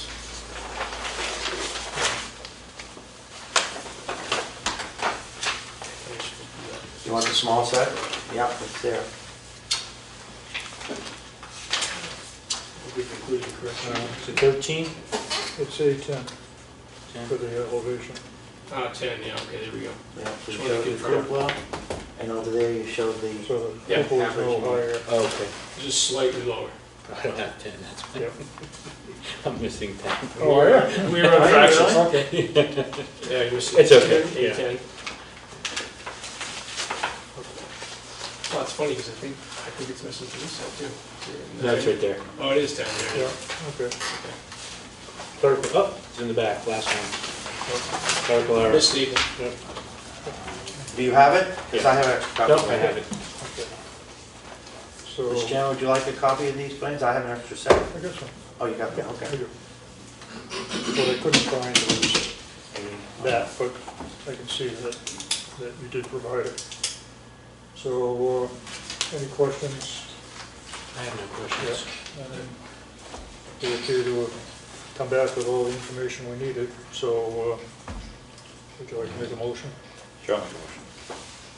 I'll make a motion to grant a special permit finding as the presented project for new construction will not be more detrimental than to the existing neighborhood and is in harmony and keeping with the abutting properties for the following reasons, meeting the FAR, the lot coverage, the yard setbacks, the height, the number of bedrooms, all conform to the PIOD. Second that motion? Okay, all in favor? Aye. Aye. Aye. Opposed? Motion passes. Thank you, gentlemen. You stay up here, Doug? One more.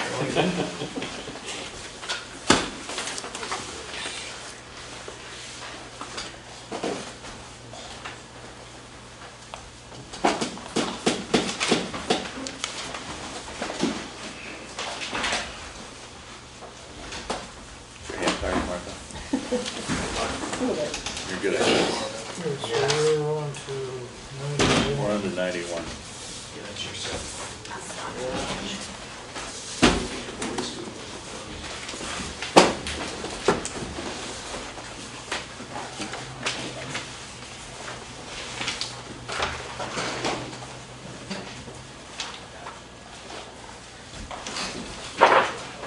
Sorry about that. Okay. That's what I do.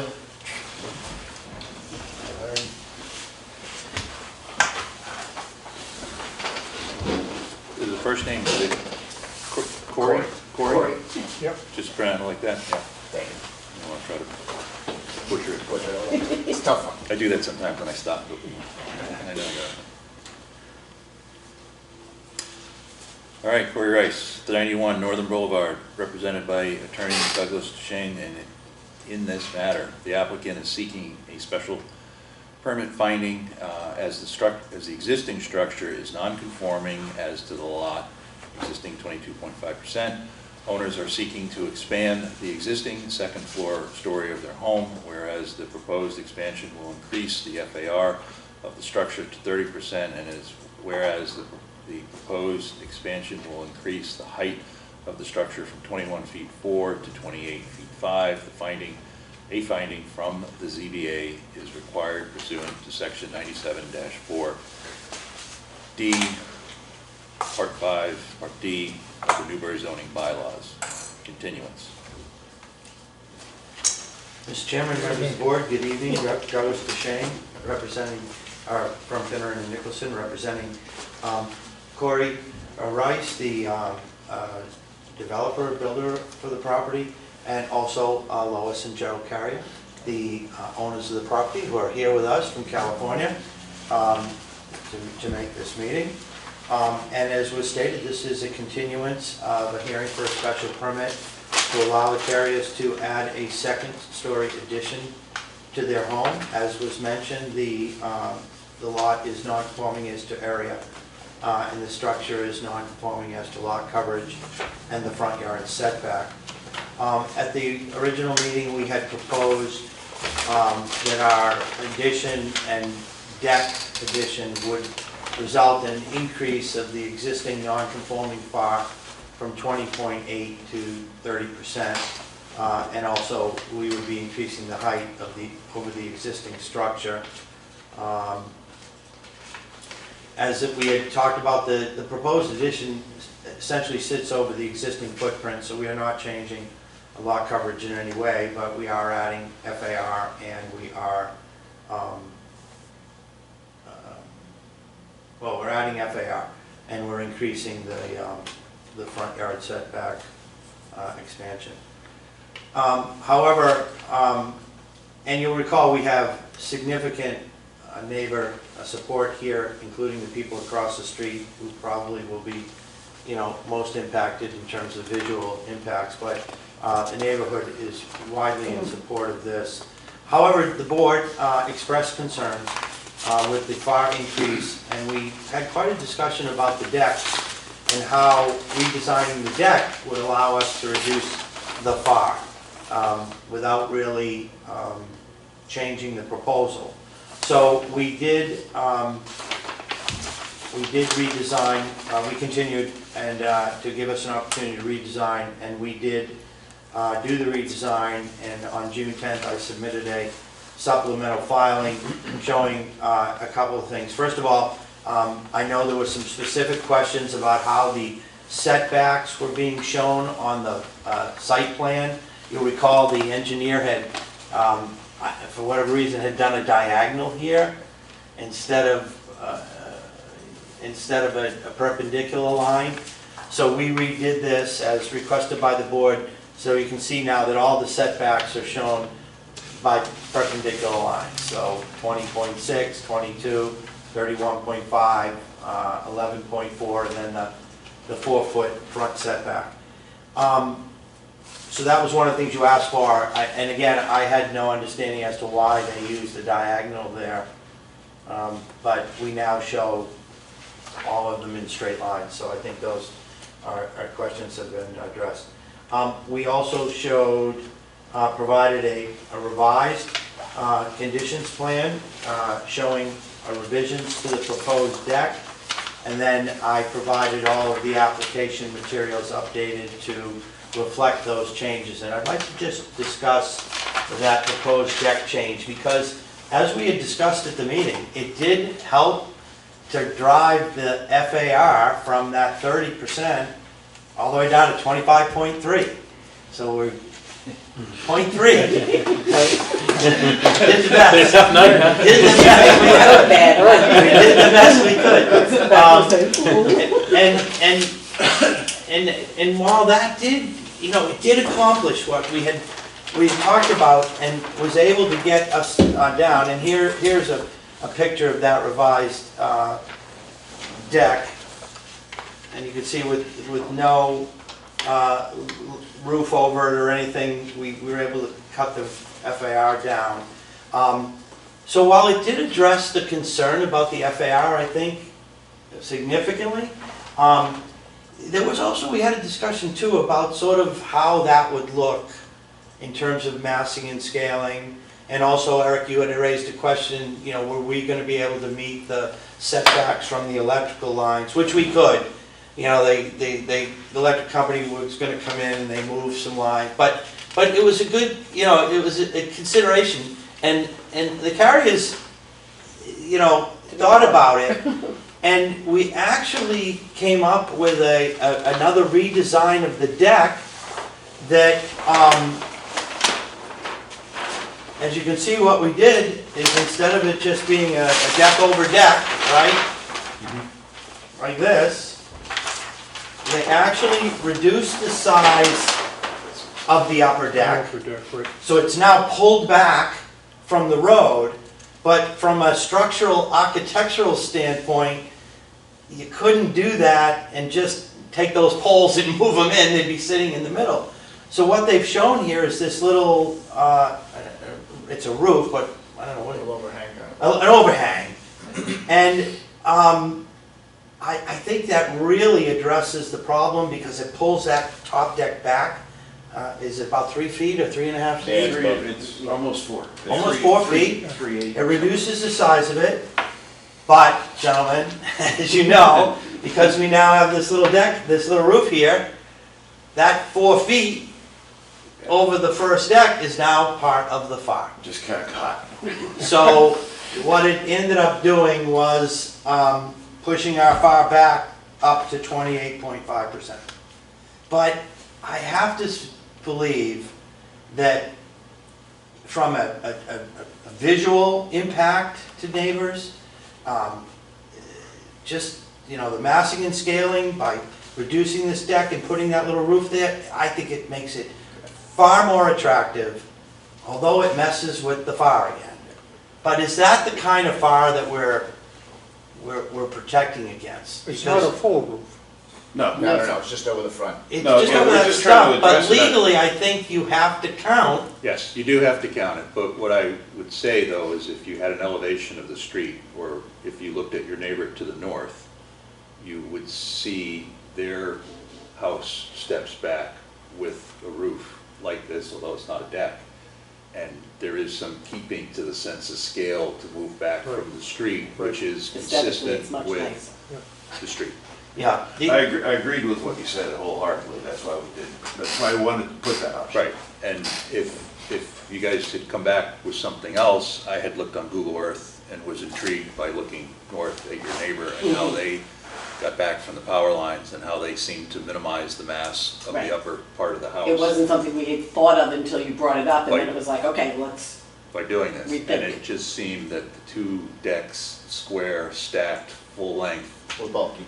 were bulky and kind of massive and seemed more like, I don't know, frat party central than a yeah, house that's not that what you we would were looking for. want to live in. I know, I'd like to go there too, but. I understand. But I think those moves in terms of trying to reduce the scale and step back from the street are improvements and in keeping with the neighborhood and position the house better to the neighbors, even if the FAR is a little over, it still presents itself to being more favorable to the neighborhood.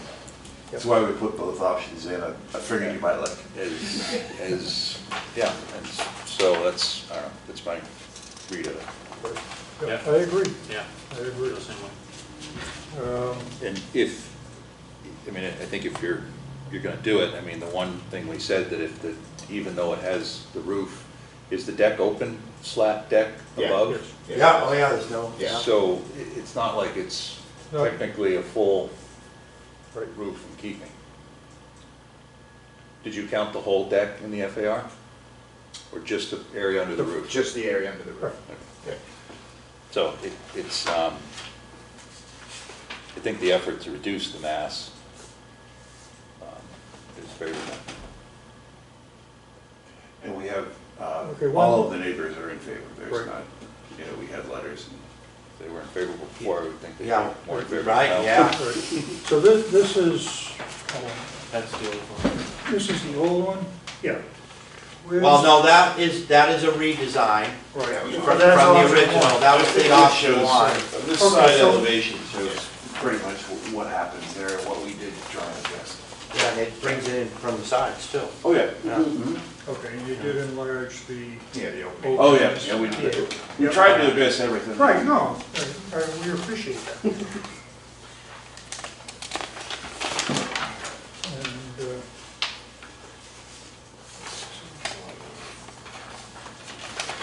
do we have, sorry that I don't know this, I can't remember, do we have the existing plan of the house now? We did ask. Oh, yeah. Well, here we go. Yeah, I I think, think- I think we gave it. We gave it to you originally. Yeah. Because the only thing that I thought- came out of the last meeting was revise the plan of land to show the setbacks with, No, it was the other two on Southern Boulevard. Oh, okay. right, that we didn't Yeah, have, yeah, okay, 69, sorry. 71. That's Southern, okay. northern. I'm impressed that you keep so much straight in your head with all these plans. Believe me, it's been an experience, an education for me too, and now I know exactly what we have to have. Gotta have an existing, gotta have, Practice makes perfect, right? well, yeah, I don't get to practice much though, and then people get mad at me, so I think I got it down now. Okay, and so this says option A on it, right?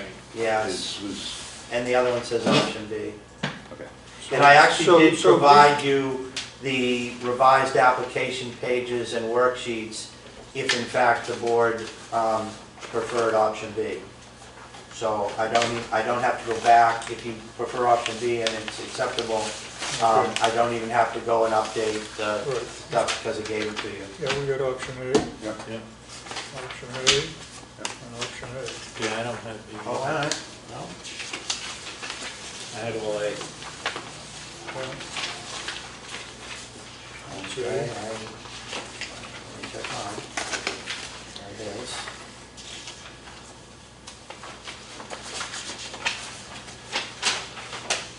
Okay, so I have the fire for option D.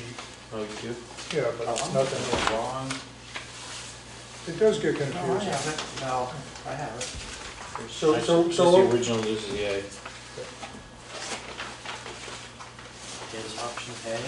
Option so option A is what we're considering, correct? No, No? Or is no, it- option A was the one Okay. that I'm sorry. where we just put the decks over each other and, Oh, right, okay.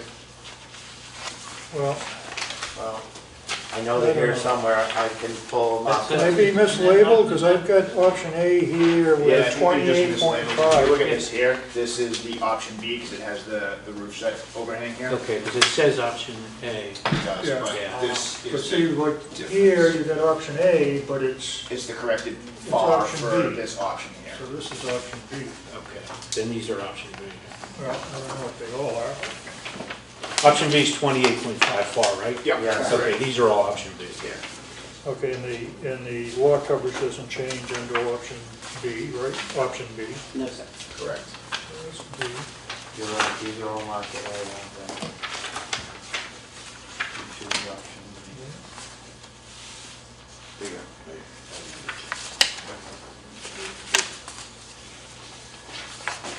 Okay.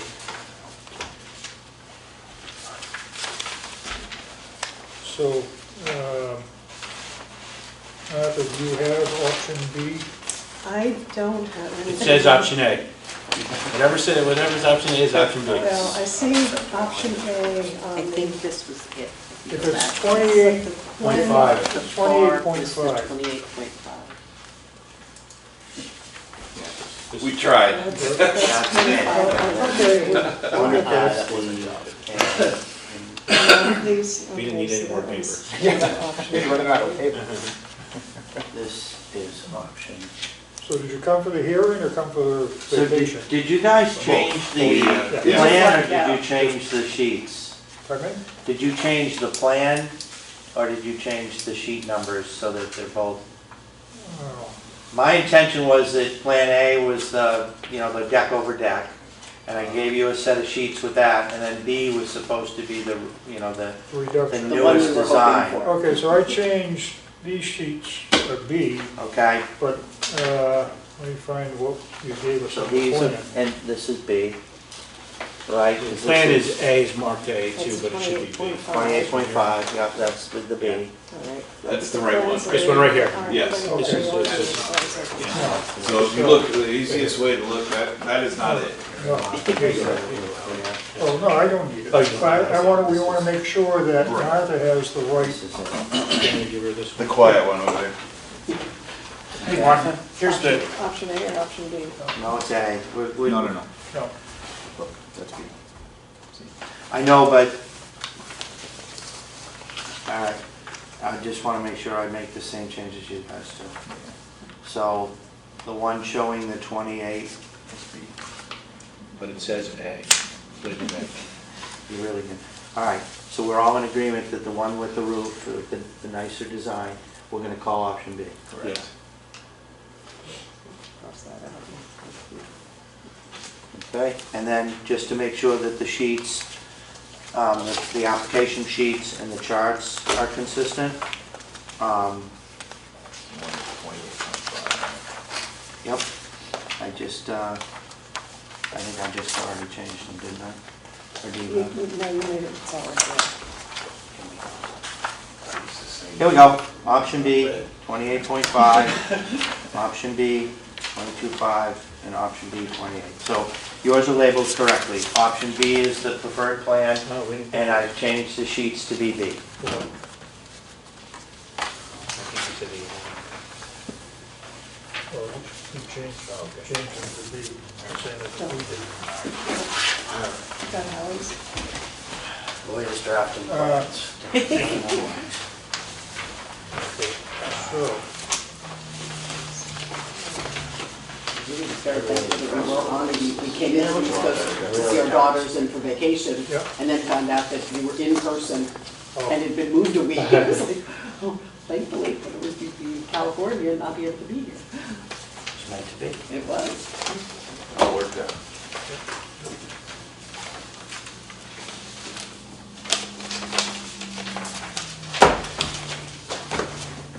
all you do is straighten out Yeah, most of it's digital, so I'm gonna let you this time be the keeper instead of me.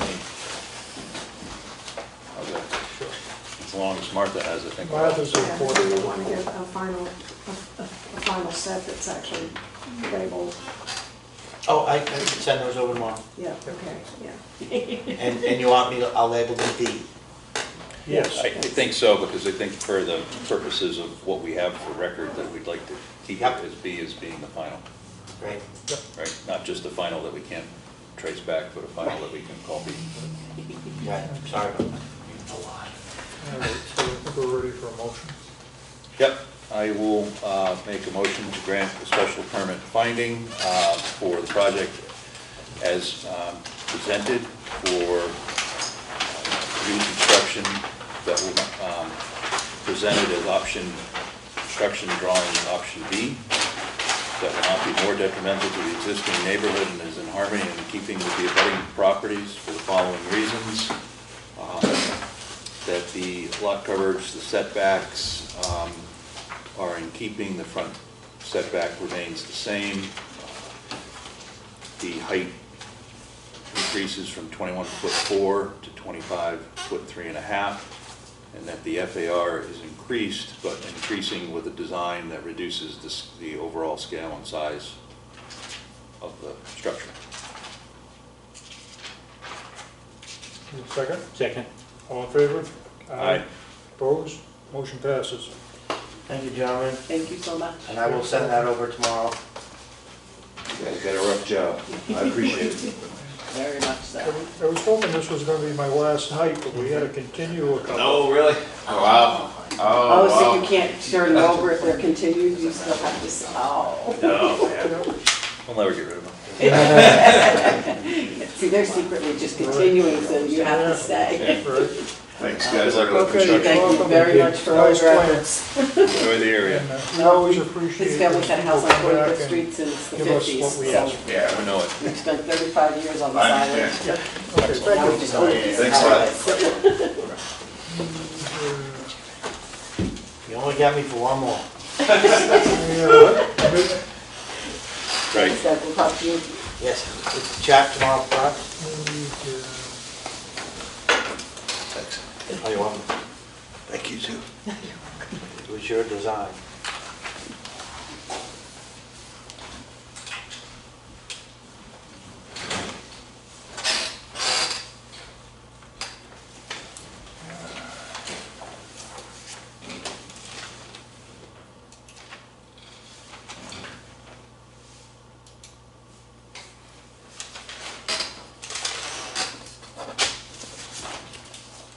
Which one is this? It's gonna be a continued. Yeah, I requested continuance.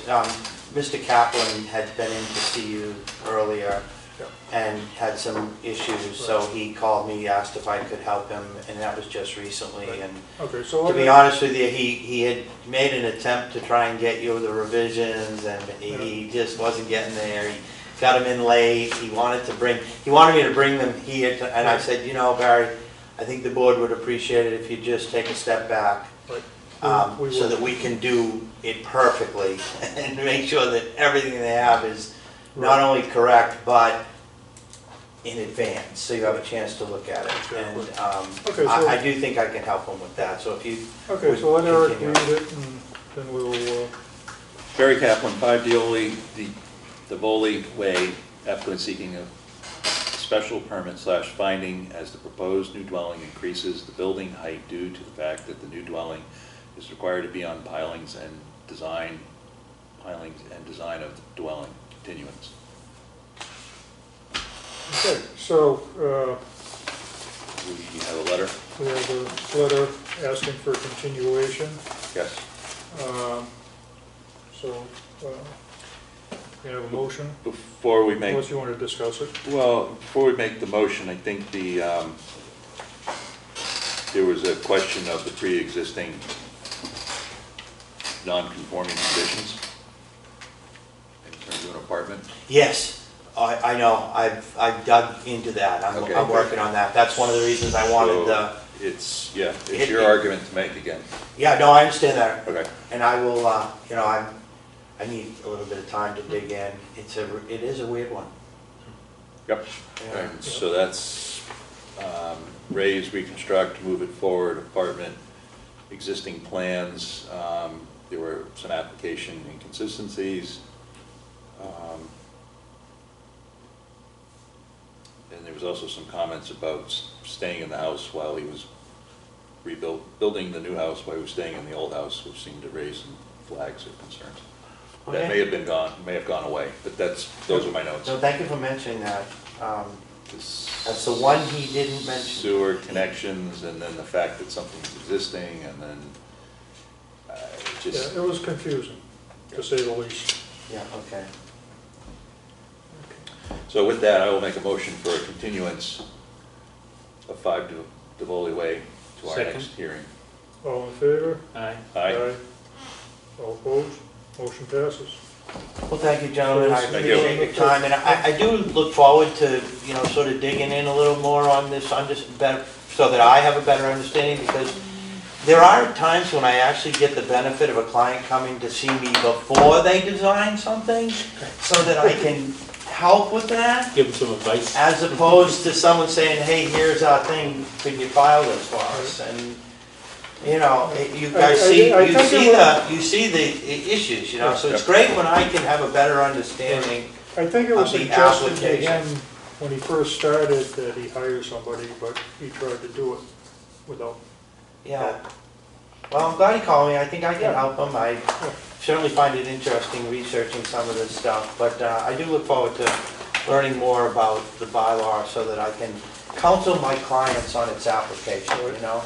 As opposed to, like I said, just coming in and presenting what they give me. Okay. Well, thanks, well, guys. Thank you. Thank you. See ya. Have a Good good to night. see you. See you again in a Yeah. few weeks, but it's great. Thank you very much. Yeah. Appreciate your time. And Martha, thank you for all your help. I know you're a little busy these days. A little busy. Yeah, I mean, I'm glad to be back in person, because I think it makes the discussion a little more, not personal, but a little bit more, it's easier to convey. Yeah. And I think it also helps the public that they can see more of what's going on and see plans, as opposed on Zoom when they're not, I don't think half of them quite understand and can see the plan. Do you know, though, that the state and some towns are suggesting that they felt the Zoom was better for abutters because it gave them an easier access and participation, and so. Just do both. Have a live meeting and they can Zoom it, stream it. Yeah. That's tough. It would be difficult to be able to get public input Yeah. from Zoom in a live meeting. The Groveland Conservation Commission is trying that now, you know, the hybrid. Yep. So they essentially require the applicant to be live, but they allow abutters to Zoom in. Yeah. I'm not a big fan. No, I wouldn't think so. Because while it may give them easier access, it also allows them to be a little more disruptive and in some ways more misrepresentative. Yeah. You know, it's easy to Stand behind that thing and say things or imply things, and you know, it's really hard to face-to-face. debate it or Yeah, especially when you don't hit the mute button when you have choice language, but. Well, listen, I had a group in Groveland. They all the abutters, and there was a large group of opposing abutters. They all got on, right, and they had the screen where they showed every picture, and they all put up these fluorescent signs behind them. And I don't know how they did it, but they got them to flash. So you're looking at the screen, and you know you're presenting to the board here, but your entire side of your screen is doing this. It was horrible. It got to a point where the chairman said, "Okay, time out. We can't have this." You know, it's just crazy. But you know, people technologically advanced. They can do some crazy things. Yep. Anyways, gentlemen, thank you very much. Have a great night. Nice Thank you. weekend. Yep. All right. Good. Hold on right there. Our next meeting is July 15th. It's actually, you know, if I take a minute to pack it, Not public hearing, discussion about the application. Yep.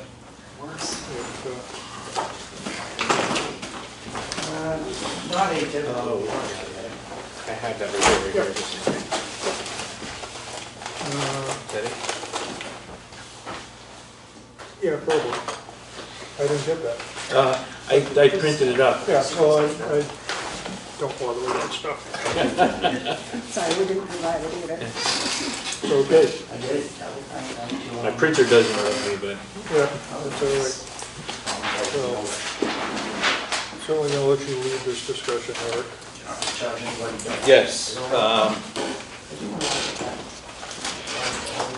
And unfortunately, mine is all digital, but I just think. Eric, I have a copy. No, I got, so my intent was that we try to remove the instructions from the application. And that we have an application that has Form 1, Form 2, Form 3. And the instructions are separate. And with that, then they get the whole package, and it clearly says, you need to submit the rejection letter, submit Form 1, 2, and 3, submit the required documents, and then submit any other supporting documents that you would like. Do they know the required documents that should be listed? Then the That'll next, be in the instructions. it'll be in the instructions, and then the next thing is that we have a separate piece of paper that says application requirements, and it clearly lists, you need the application, Form 1, Form 2, Form 3, you need an architectural site plan that's drawn to scale, you need to show existing conditions if there's an existing structure, you need to show, and then just list it down. And then that way, who's ever collecting the application can clearly say, look, here's the instructions, here's the forms you need to fill out, and here's the checklist. And until I can get everything and check everything on this checklist, I cannot put you on the docket for the application. Sounds good to me. And you want to put a time frame on that also. Well, and then the last thing is, that if, should you, in some note, or maybe in the instructions, it says, look, you're here submitting an application to be reviewed and a motion to be made on. You're not here to sort of feel out the board as to where they might go. And any documents that are not submitted 2 weeks prior to the hearing date cannot be considered in the hearing, period. Because I mean, we've all been accommodating as best we can, and we've tried to be accommodating for lots of reasons, and sometimes there's small accommodations, but lately we've been, by the time we get through it, we've got 2 or 3 revisions on stuff, and it's like this A, B, and C, it's just impossible to keep track of. Right. So had Kathy made any progress in doing that? Kathy had done a great job in terms of naming files. I sent my naming file to Emily. Emily said, this is great, I'll do that. But basically just puts a date in front of everything first and foremost, so that when you get a site plan and then you get another site plan, they just stack up in the directory and you can tell what's what. Right, right.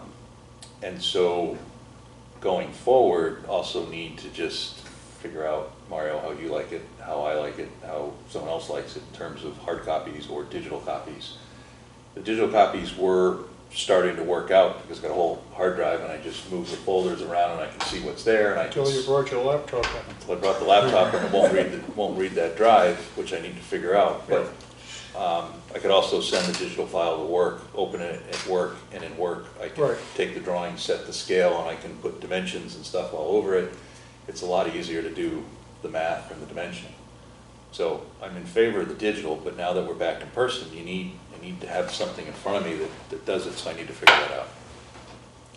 And I think everyone just needs to figure out how you do your process. So I think that's my point on the application. I have it, and I was going to sort of just type up those recommendations for Kathy and sort of say, step 1 is to just make Form 1, 2, and 3. The next is just to reread the instructions to make sure they're clear. And then the last is to make some sort of checklist. And then the last thing I would do is I would give, what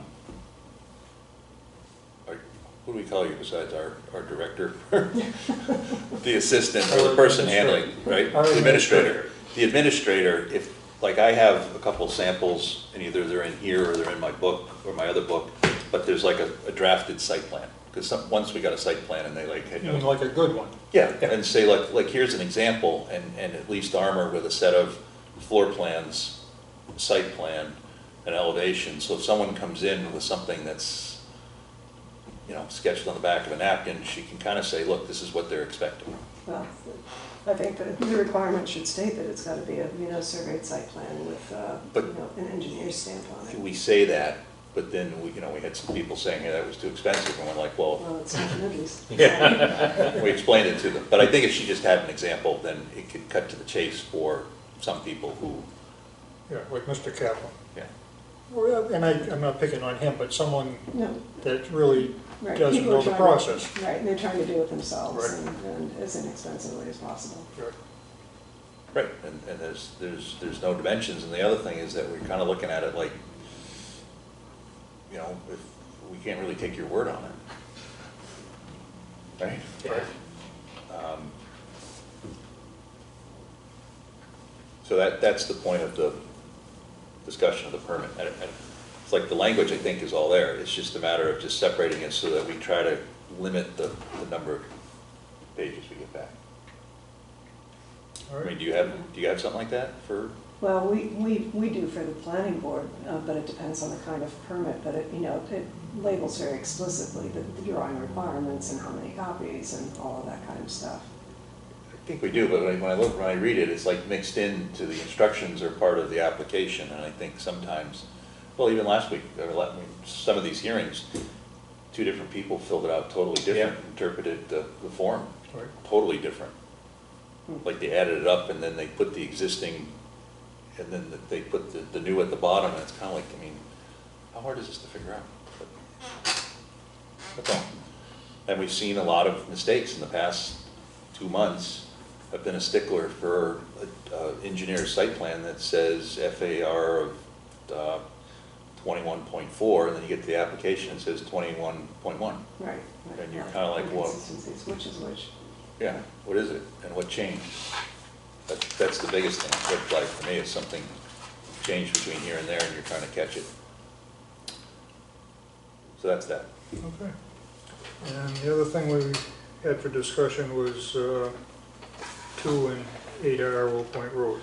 Right, so we had made a motion and granted the change of use for the plans, and we, as a condition, said that it needed to go to the planning board and that we wanted to see the approved planning board final site plan so that we could check it against what we saw.